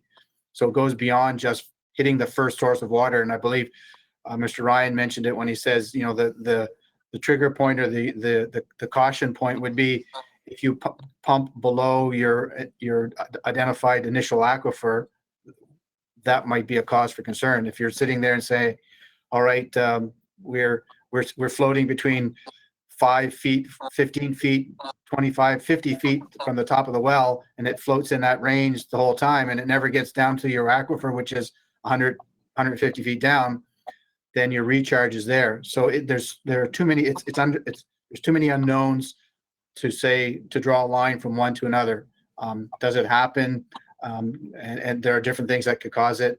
But with monitoring, if say you said we monitor it and here's the drawdown and it recharged within 8 hours, and another location didn't recharge, is there something else happening? Did it lose its water at the same time that the drawdown happened? That's the whole point of the monitoring, to be able to demonstrate. An additional question, Mr. Loge. Wash 66 is asking to have the new well that they've drawn. They're asking to they said the overnight hours. I'm looking at 10 o'clock to 5 or something like that in the morning. They wanted to draw it down in the evening when it's not needed in the area as much. But how many homes would be equivalent to the Wash 66 demand that they need to top up? I mean, I don't want to put you on the spot, but are we looking at 100 homes, 200 homes? Are you able to answer that, Mr. Loche? Again, that's not known because you have some homes that there's two people living in it. And They only some have use, teenagers with 4 showers a day. Yeah. yeah. Well, I guess exactly. you'd have to say, From the town's perspective, our annual billing, if I'm not mistaken, is based on about 190 cubic meters, something around 190, 200 cubic meters a year, that they use. And with that is, well, say if you 190, it's 60 cubic meters in the tank. That's 3 tankfuls, 3 car washes a house would use in a year, a quarter. It could be like, again, it depends on the number of people, what they're doing, things like that. So it's hard to draw that comparison. Yeah. Without knowing I guess the same thing.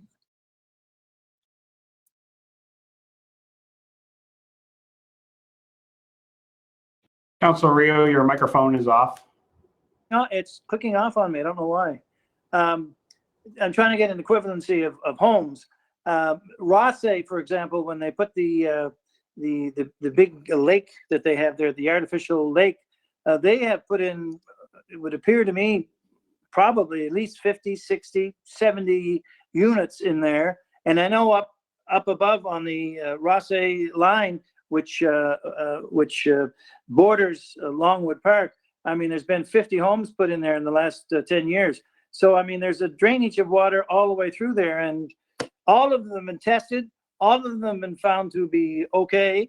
And I mean, I'm just sort of wondering, all of a sudden, if water is lost, that we're going to be able to blame it on the car wash. So I don't know if I have anything else right now, but again, I want to thank everybody who spoke this evening, and some of the points were, all of the points were well taken, and I appreciate listening to it. Thanks very much. Thank you, Councilor Rio. Councilor Luck, you have another question? Yeah, if I may, Your Worship, thank you. Dr. Shepherd, it's been said a couple times that you have a membership that offers daily car washes. I want to ask you, does anyone use your car wash every day? We don't have any member that use their car wash on a daily basis, Councillor Luck. I believe on average, our members use our wash approximately 4 times a month, and that's across the board, taking an average of all members. Okay, and thank you. That's a very important stat, I think, to have here. Also, I'm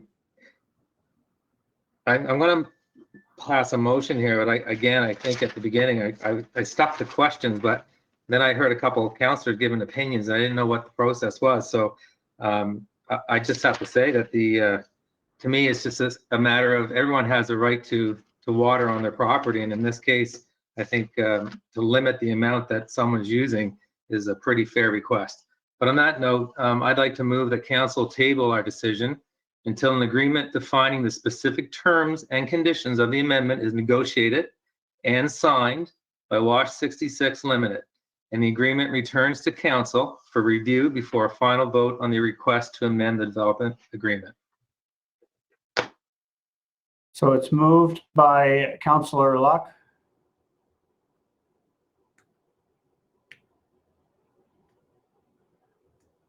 Do I have a seconder?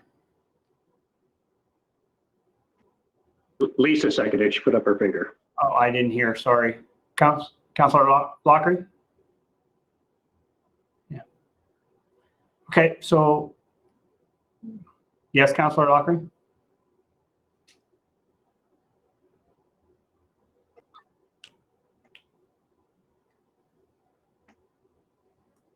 Councilor Locker, I think you're unmuting it when you're muted. Yeah. I'd just like to hear from you, Councilor Lockery, if that's a yes. Okay, your microphone's not working, but I did see that you said yes. Okay. All right, so I have a mover, Councilor Luck, seconded by Councilor Lockery on the question. On the question, please. Councillor Ryu. It may be the hour, it may be the time we spend here, maybe my age, but could Councillor Luck please sort of explain what he means by the motion? I'm not quite sure what you're saying.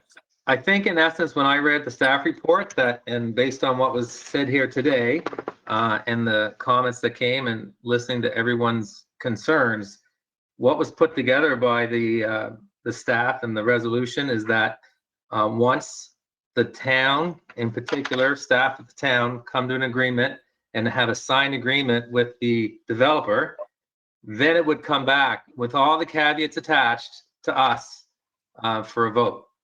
And what I think that means is the amount of water that would be drawn, the timing, all the particulars. I mean, I'm not correct in that assessment from whoever drew up the resolution. I'm going to refer this to our CAO, Mr. Villas, just for clarification. Actually, I think that should be directed to the Director of Engineering. Okay, well, Mr. Loge.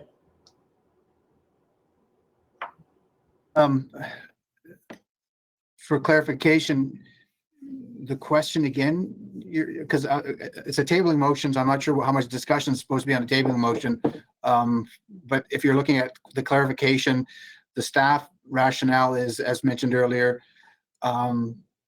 ultimately council should know exactly what they're agreeing to before they vote on the amendment.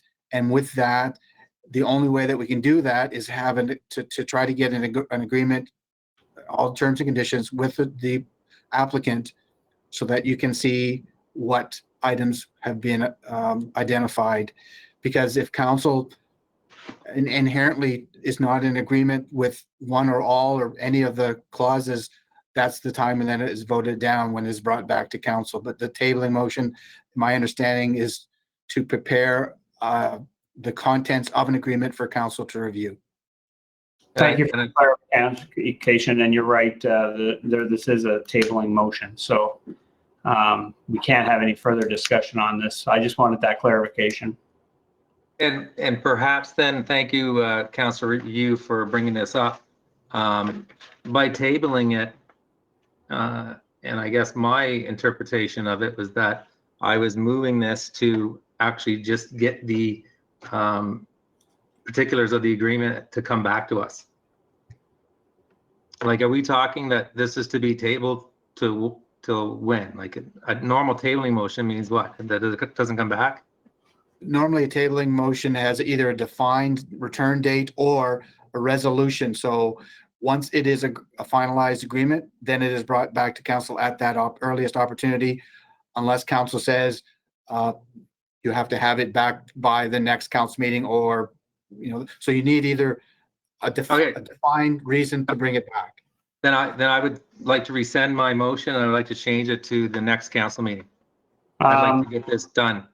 Okay, so you're rescinding your motion, and now I will have to ask Councillor Lockery. Yeah. You're in agreement with that? I am. Okay, so the mover and seconder have rescinded their motion. Councillor Luck. I would like to make a motion, Your Worship, that council, for next council meeting, have an agreement with specific terms and conditions on the amendment, negotiated and signed by WASH 66, with agreement with the town and the developer, to return to council for next meeting and review before a final vote on the request to amend the development agreement. Okay, so it's been moved by Councillor Luck. I'll second that. Oh, I think Councillor Lockery had. That's fine. That's fine. No problem. Okay, so it's been moved by Councillor Luck, seconded by Councillor Lockery on the question. Yes, Councillor Thompson. Just your microphone, Councillor Thompson. I have never, I've been around for a long time, And I have never seen a public hearing go directly to being tabled. The process of a public hearing is to either give it first reading or not, or give it second reading. And then it goes to an agreement. And then it is brought back to council. To table this at this point in time is really sort of circumventing the whole public hearing system. Councillor Locke and Councillor Lockery rescinded the tabling motion. Pardon me? Councillor Locke and Councillor Lockery rescinded the tabling motion. Rescinded it, and was there not another motion made to table it until and bring it back? I don't believe it was tabled, but I will get clarification from our clerk, Ms. Snow. What I had was that it was referred to the next meeting, just keeping in mind that this is not a bylaw amendment that requires first, second, and third reading. It is a amendment to a developer's agreement, and it can be passed by a resolution of council. But it has, the motion was to refer it to the next meeting for the reasons outlined by Councillor Luck. Okay, thank you. Thank you, Councillor Thompson. Councillor Miller, I saw your hand was up. Did you have something? Yeah, I want to apologize for making comments the last time I had a question. So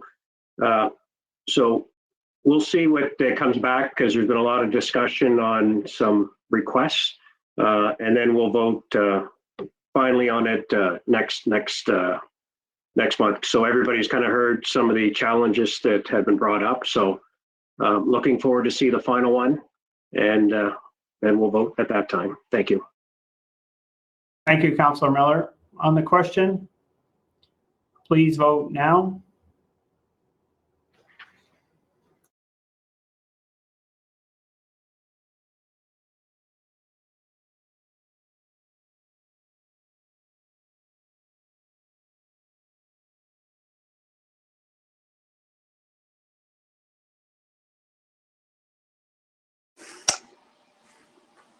I will ask Ms. McGinnis when she's ready to read the vote. Deputy Mayor O'Hara, no. Councillor Luck, yes. Councillor Lockery, yes. Councillor Miller, yes.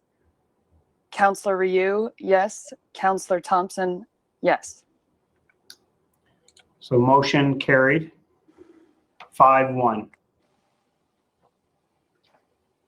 Thank you, everyone. Thank you for your patience this evening. Okay, item 8, minutes from the previous meeting, May 5th. So moved, Your Worship, to accept. Been moved by Councillor Ryu, Second, Your Worship.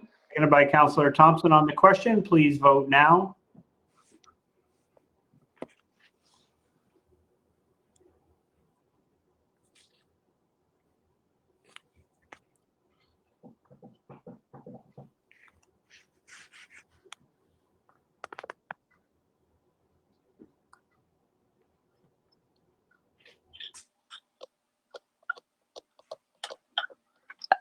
Your Worship.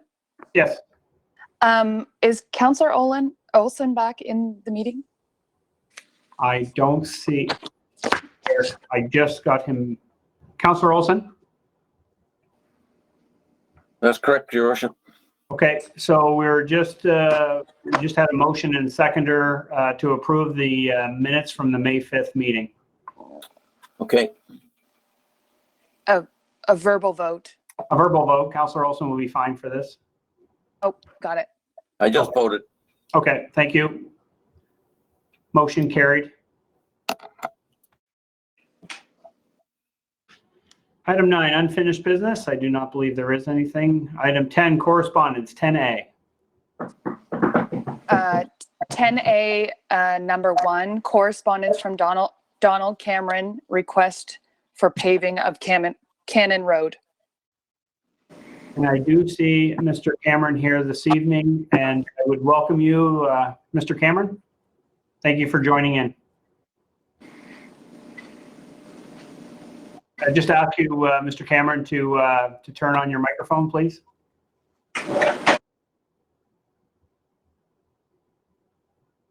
Oh, you just turned it off again.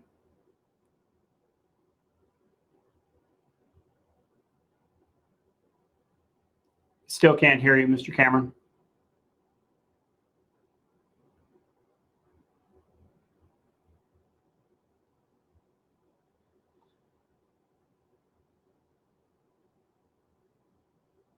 I have no vocal. No, there's nothing yet, Mr. Cameron.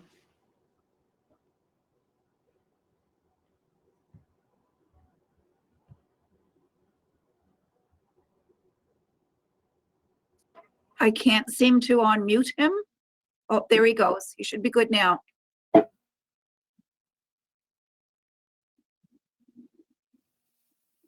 Still nothing, Kathy.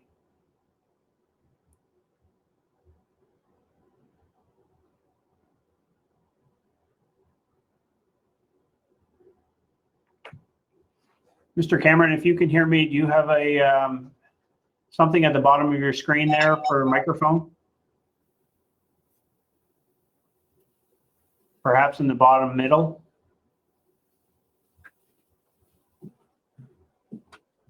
There you go. Oh, you just hit it. Hit it again. There you go. Okay, okay, thank you very much. Okay, we have you. Anyways, Can you just state your name and address for the clerk, Mr. Cameron, and then it's all yours. Yes, Donald Cameron, 19 Cannon Road, Quispamsis. I've been a resident here at 19 Cannon Road for 43 years. And I've been a very, most time happy with Quispamsis, and all the activities go on. And it's been pretty good. I must admit things have changed a lot since my time, but there are some things that bother me. And I'll tell you, one is that, and I'm going to talk about two things here. QS Trail. This is that trail that's about 2.6 kilometers, 1.6 miles. Now, that road is great. Love it. And I walked along there, and I had no problems walking along there for a while. And we won't get into the details of that. However, having done that, seen that, I congratulations to everybody, because it is great, and it's good to get out and walk around and exercise and enjoy myself. But there is a unfinished shoulder that I think constitutes a hazard to the traveling public, walking public, and that in fact can cause bodily injury. And I think that safety is the first and foremost in anything that I think about and I work at, and make sure that people are safe and I'm safe. In my business, when I own my business and run my business, my safety was paramount to me. I think that it's maybe you have 1,000 times walk by there and not have something happen. But once an incident will happen, and it'll happen to you or me, and in that case, you have an injury. And that injury is very, very uncomfortable for a long period of time, because it ruins your quality of life for a period of time. Everybody recovers. I will recover from this and not do too badly. But I would like to see that area fixed up. I was told it would be fixed, and I understand that they're going to fix the shoulder in 2020. That's, to me, is not very clear. It's 2020.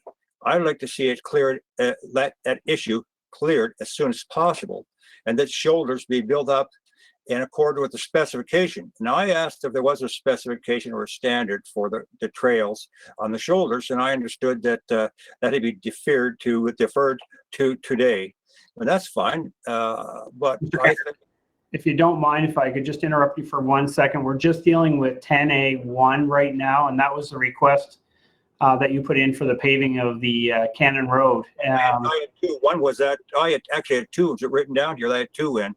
Yeah, so we're just dealing with the one on Cannon Road now. If you could just stick to that one, and then we'll deal with Cannon Road first. Okay, I've been in a Cannon Road for 43 years. It was paved about 2 years, chip sealed back at that time. And that road has, in the last 10 years, been in terrible condition and continues to be. And it's an embarrassment to me, and I suspect a lot of other people's. Not only that, one of my neighbors fell there, and they called, and they's not the person are given to saying things outside. They just are very quiet people. But they said that they, if you were to trip again on that, they would probably look at do some legal action. So, anyways, this person did get it patched up, and last year there was a patching done, and and I must admit it had gone terribly bad. That road was full of potholes. There wasn't a bit of it that I could see. There was much good. So someone came along and they patched up some of that. But in the last 10 years, they put patches on patches on patches on patches. Currently, if you were to look down there, it's almost like a war scene. I think we could be better than that. And it said, and the big thing is with this is 5 years. And I've been asking for all this time. It's been the same thing. 5 years. 5 years. Oh, next year. Maybe we have some budget next year to be some movement. I tell you, the reality is that this road needs to be fixed in a reasonable condition. And so does a lot of other roads that need repair. I understand that. But this has been going on for 10 years. And I would not like to see another 10, maybe another 5. That's 40 years plus.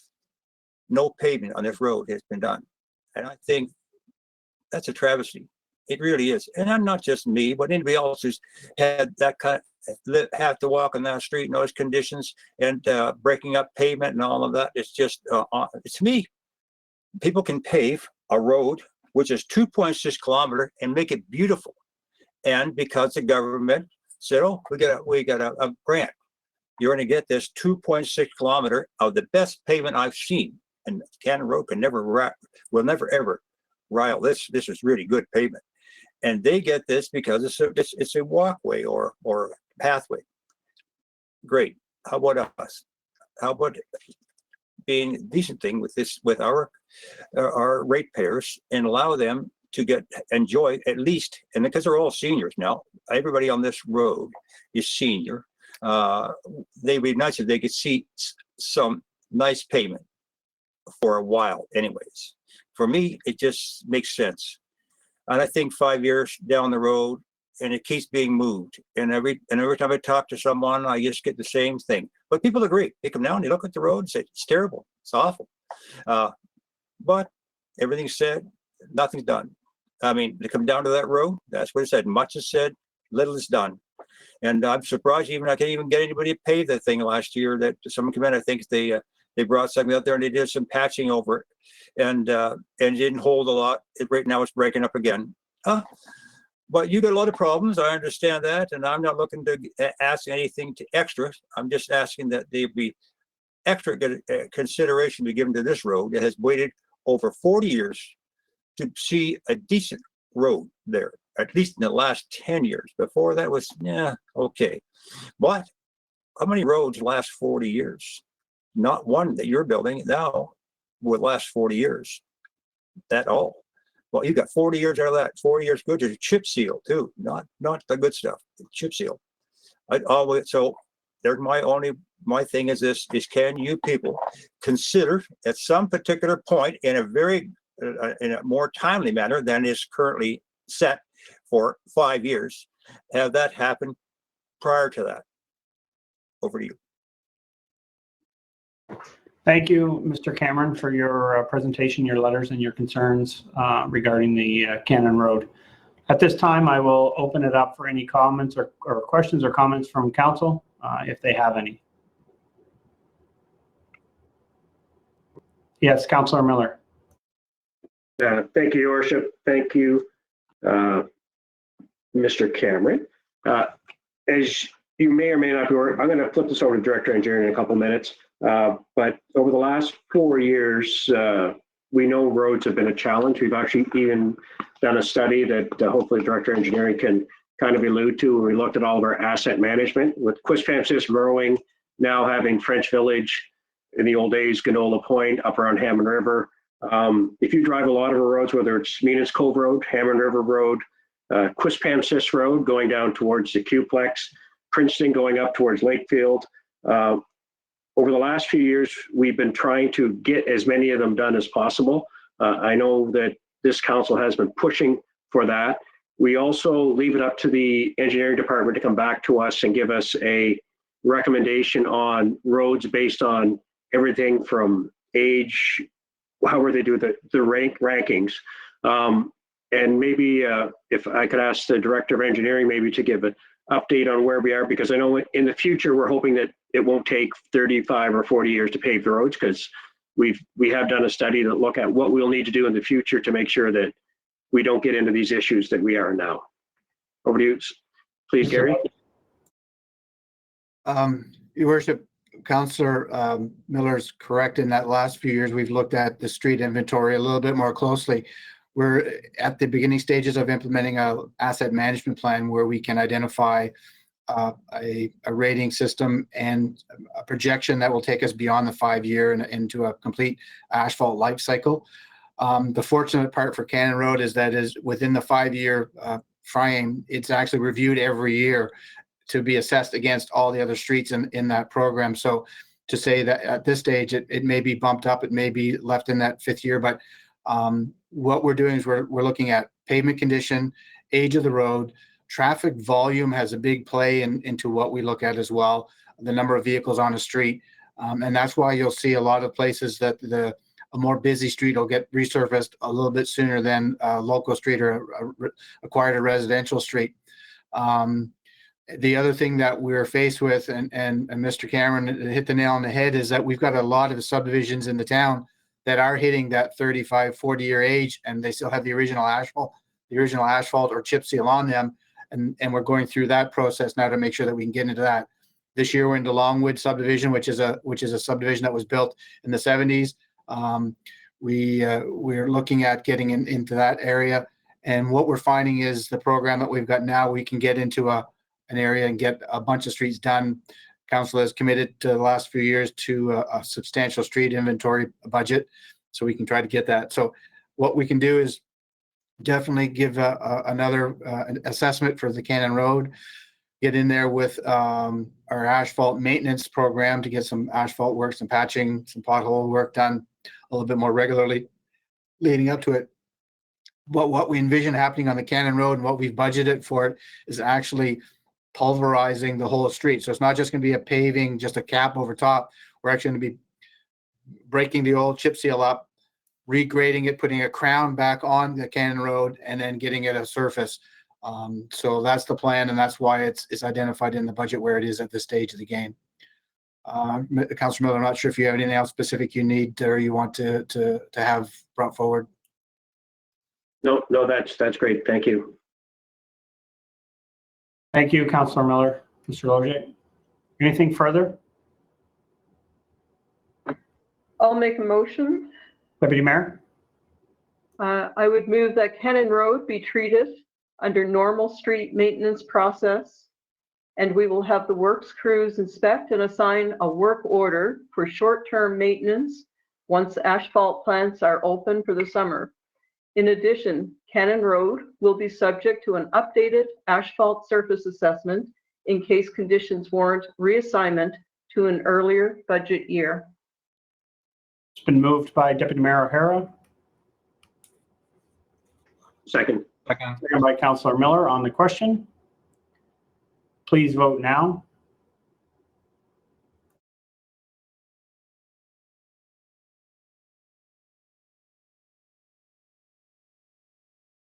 Motion carried.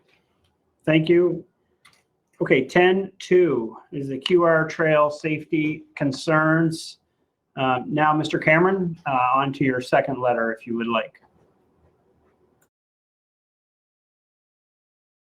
And your microphone's off. There you go. Yeah, so anyways, I want to apologize for getting in early because I had to light up later different ways. But anyways, let me say that the QR trail is great. I enjoy it myself, and so do and everybody that walks along that I'm aware of enjoys it. And it's very quiet to walk through there. It's very pleasant. But my concern rests with the shoulders, unfinished in matter of fact, my concern really came with the fact how it got to be used as a trail when it was in a condition such as leaving 4 inches of low between the pavement and the ground. In matter of fact, some places 8 inches down low, because when you walk along there, you can every once in a while you make a misstep, and you're next thing you know you're on the ground with an injury to your ribs. That could happen, and it can happen to anybody. So all I'm saying was that there's an opportunity there for somebody to get injured. My always thought has always been that the number one job of any organization is to make sure that the public is protected against injury. And there is an important, not just a requirement that this be done. This by their standards. That's why there are standards, and people should apply these standards. These standards, in my opinion, have not been applied fully, in the sense that the shoulders themselves do not contain a sufficient leveling to allow a person to walk along there without getting injured, and that it can happen, and it will happen again. So here it is that I would ask that the use of this trail cease to be used until such time as the trail has been fixed, or if something's different than that, would be that there be sufficient notice given that there is an opportunity for an injury or for something to happen to people, and that if not immediate, but as soon as possible, that the shoulders be fixed, corrected, and that the opportunity for injury be mitigated or eliminated. I would say eliminated, not just mitigated. So I think that from our point of view is one injured party is one injured party too many. The opportunities, the risks, I'm sure there was a risk analysis done on any roadway that there was looked at, and there was an opportunity. Was there an opportunity for a risk for something to happen? Could something have happened? Proper risk analysis probably would have said, yeah, there is something here. And so, but no one's disagreeing that, and no one has ever disagreed that it needs a shoulder. No, not at all. Everybody knows that it needs to be done, and it will be done. But 2020, repeating now at the end of 2020, is a long time. My point is sooner, way better than later. And I think, especially comes to safety, is immediate. Well, I'll just leave it at that. That's my thoughts, and I can assure you that I laud you all for saying having a nice facility. It's lovely, it's great, and there's nothing more I could say about it. That I couldn't say any more.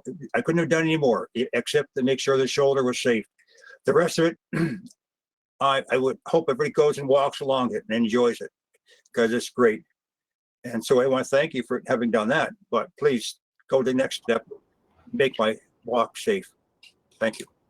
Thank you again, Mr. Cameron, for this correspondence and your presentation this evening, and being so patient tonight. So thank you very much. I see Councillor Luck has a question.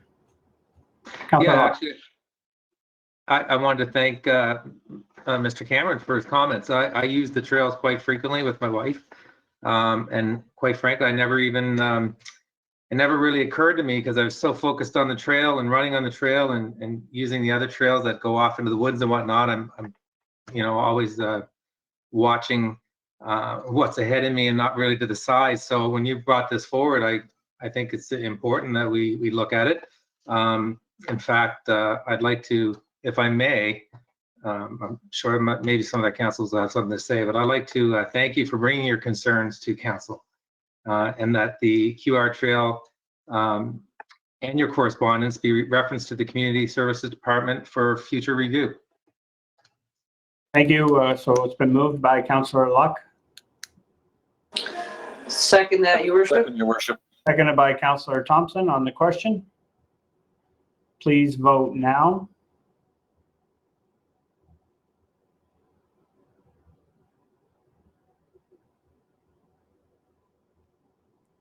Motion carried. Thank you once again, Mr. Cameron, for bringing these forward. Have a good evening. Item 10B, rezoning application, Elm Tree Development Limited. In attendance, I do see Mr. McKenzie, and I'm not sure if Mr. Rasenberg is with us.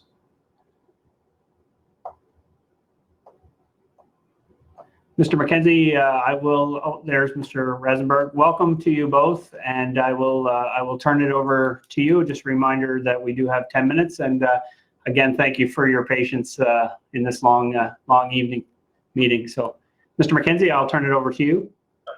Well, thank you, Mayor and Council.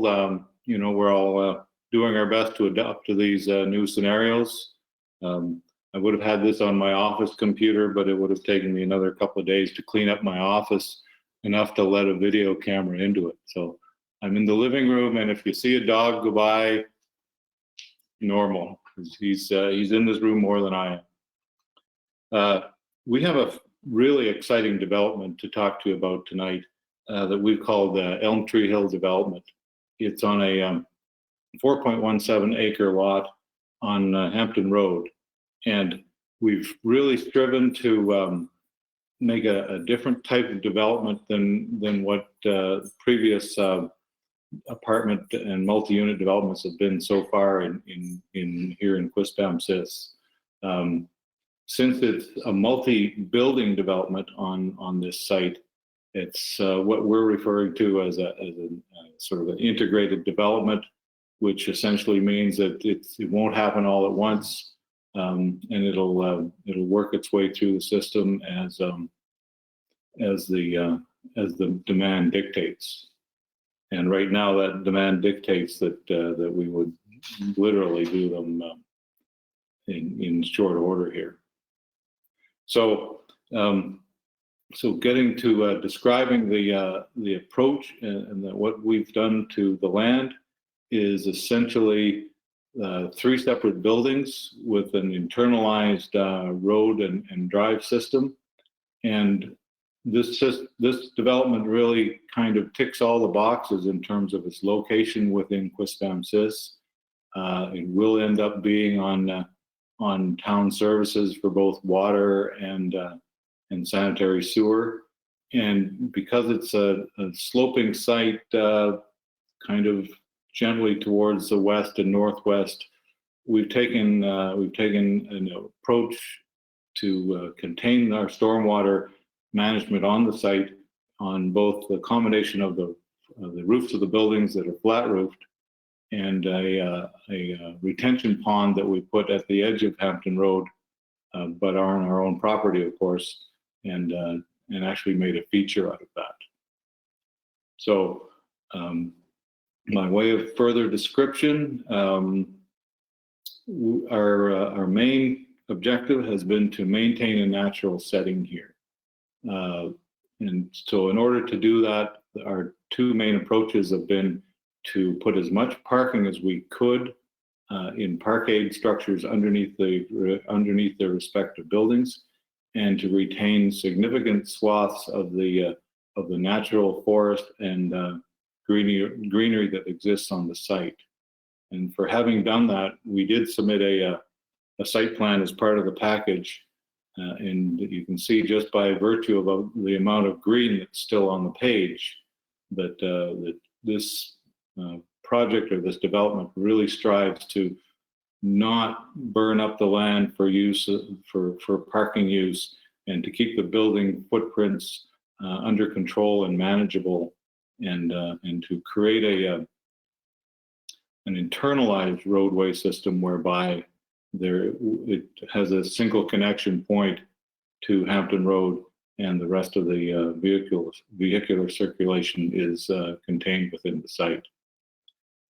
Few areas do have the surface parking just by virtue of the geometry, that you can't always park every single car under a building, but we've kept those very minimal, again, internalized to the site in terms of little or no headlight splay onto any neighbor by vehicles coming and going. Very little traffic flow would escape our own site. and again, parking area is protected by the natural sort of landscape and trees that we will be retaining around them. Stylistically, we've chosen a very contemporary, modern type of path for this. We had done a previous iteration that was a little bit more sort of within the context of residences grown large, but we've taken cues from other developments in other growing communities to sort of turn it up a notch for Quispamsis in terms of a very modern look, large size units, on average 10 to 15% larger than other market units available, and with a significantly increased size of both windows and exterior decks and terraces. So from that point of view, we've taken some good amounts of effort to come up with an exterior that sort of brings a new kind of level of design to Quispamsis. So from the point of view of other aspects of how we're affecting the neighbors, or how this may affect the neighbors, again, we've taken the normal setbacks that a development like this would have to deal with per the planning and zone bylaws, and we've increased them quite significantly. Other than next to Pinewood, where it's an unoccupied side of the street, the other buffer zones to other private lands have been increased to a full 50 feet. And so we're well within our own bounds. And because we slope downwards to the northwest, west and northwest, none of the shadows created by any building on this land will ever fall on anyone else's land. Our shadow scope is completely contained within the boundaries of our own development.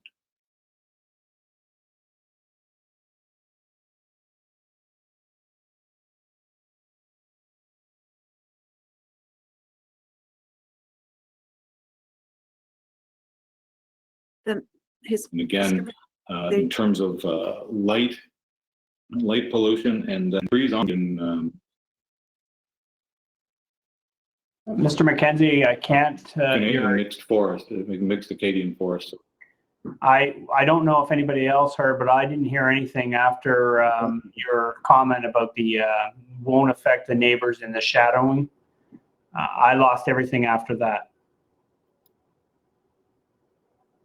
Okay, I'll try. How is it now? Is it a bit better? Maybe sit That's up good. a bit.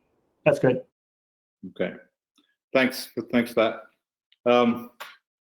And this has also been a very interactive process with Town of Quispam staff. We've been in Dwight's office on numerous occasions, redefining and retweaking this, and getting it to the point where we've been happy with making this presentation.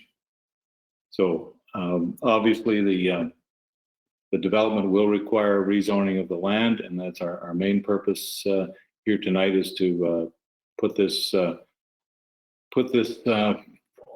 project through the process of working towards a rezoning.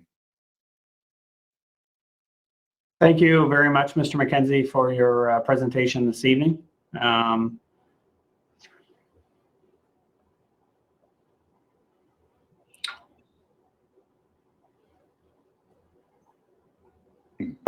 Mr. Rosenberg, did you have anything to add? Not particularly, just had a lot of interest in the buildings already. Really focused on seniors and retirees for this project. I anticipate our average age would probably be in the 70s range, with the goal of keeping people in the valley being able to move out of their house to a really nice community that makes a lot of sense to continue aging in. You know, the underground parking is the #1 thing that people always ask about. It's the most important part of downsizing from their house to a apartment building. Thank you, Mr. Rosenberg. Thank you, Your Worship. Yes.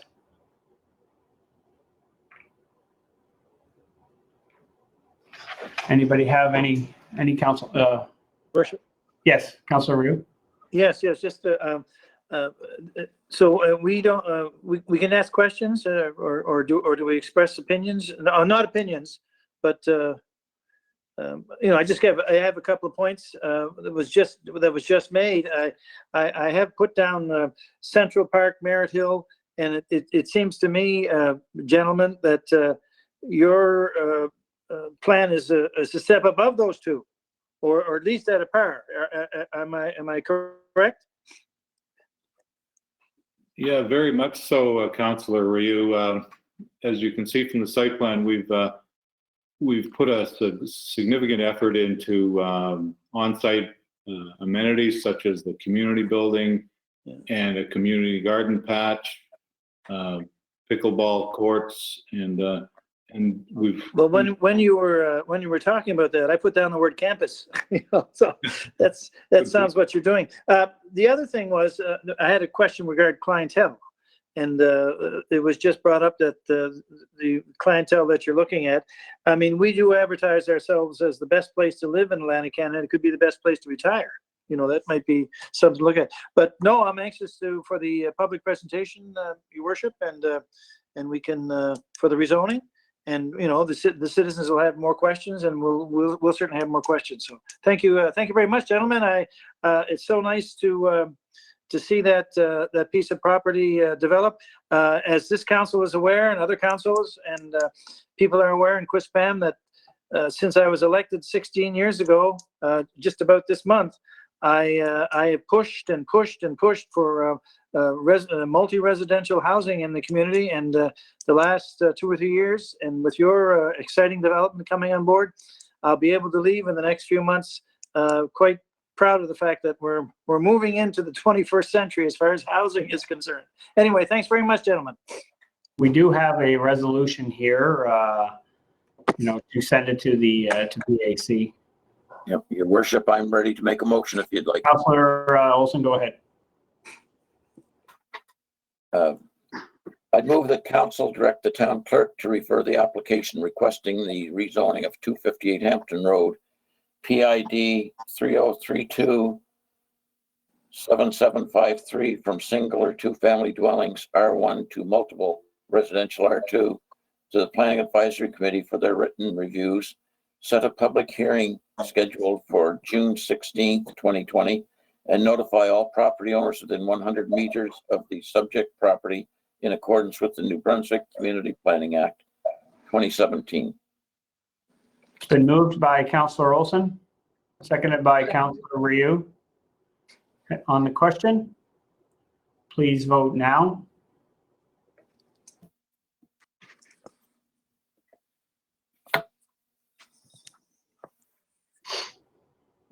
Motion carried 7-0. Thank you very much, and thank you, gentlemen, for your presentation here this evening, and look forward to you coming back. Thank you very much. 10C, traffic noise complaint.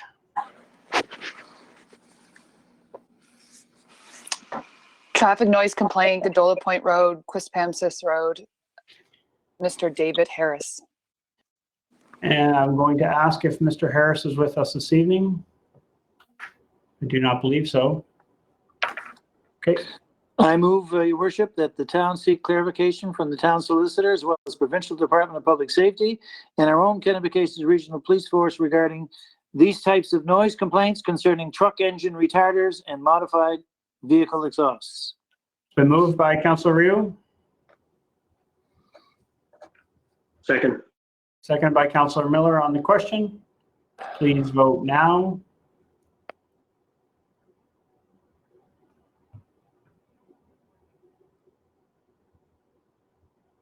Motion carried 7-0. Thank you. Item 11, bylaws. There is no bylaws. 12, new business. No business, no new business. Item 13, reports.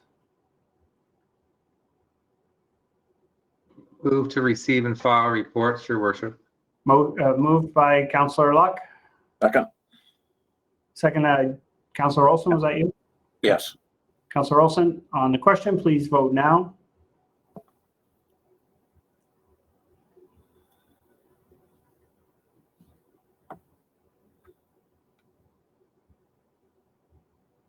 Motion carried 7-0.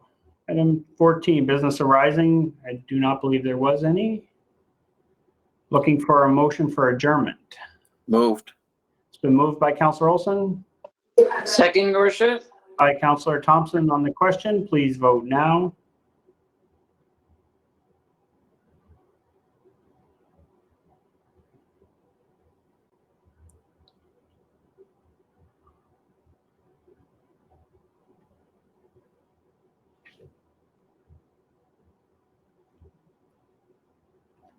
Councillor Lockery.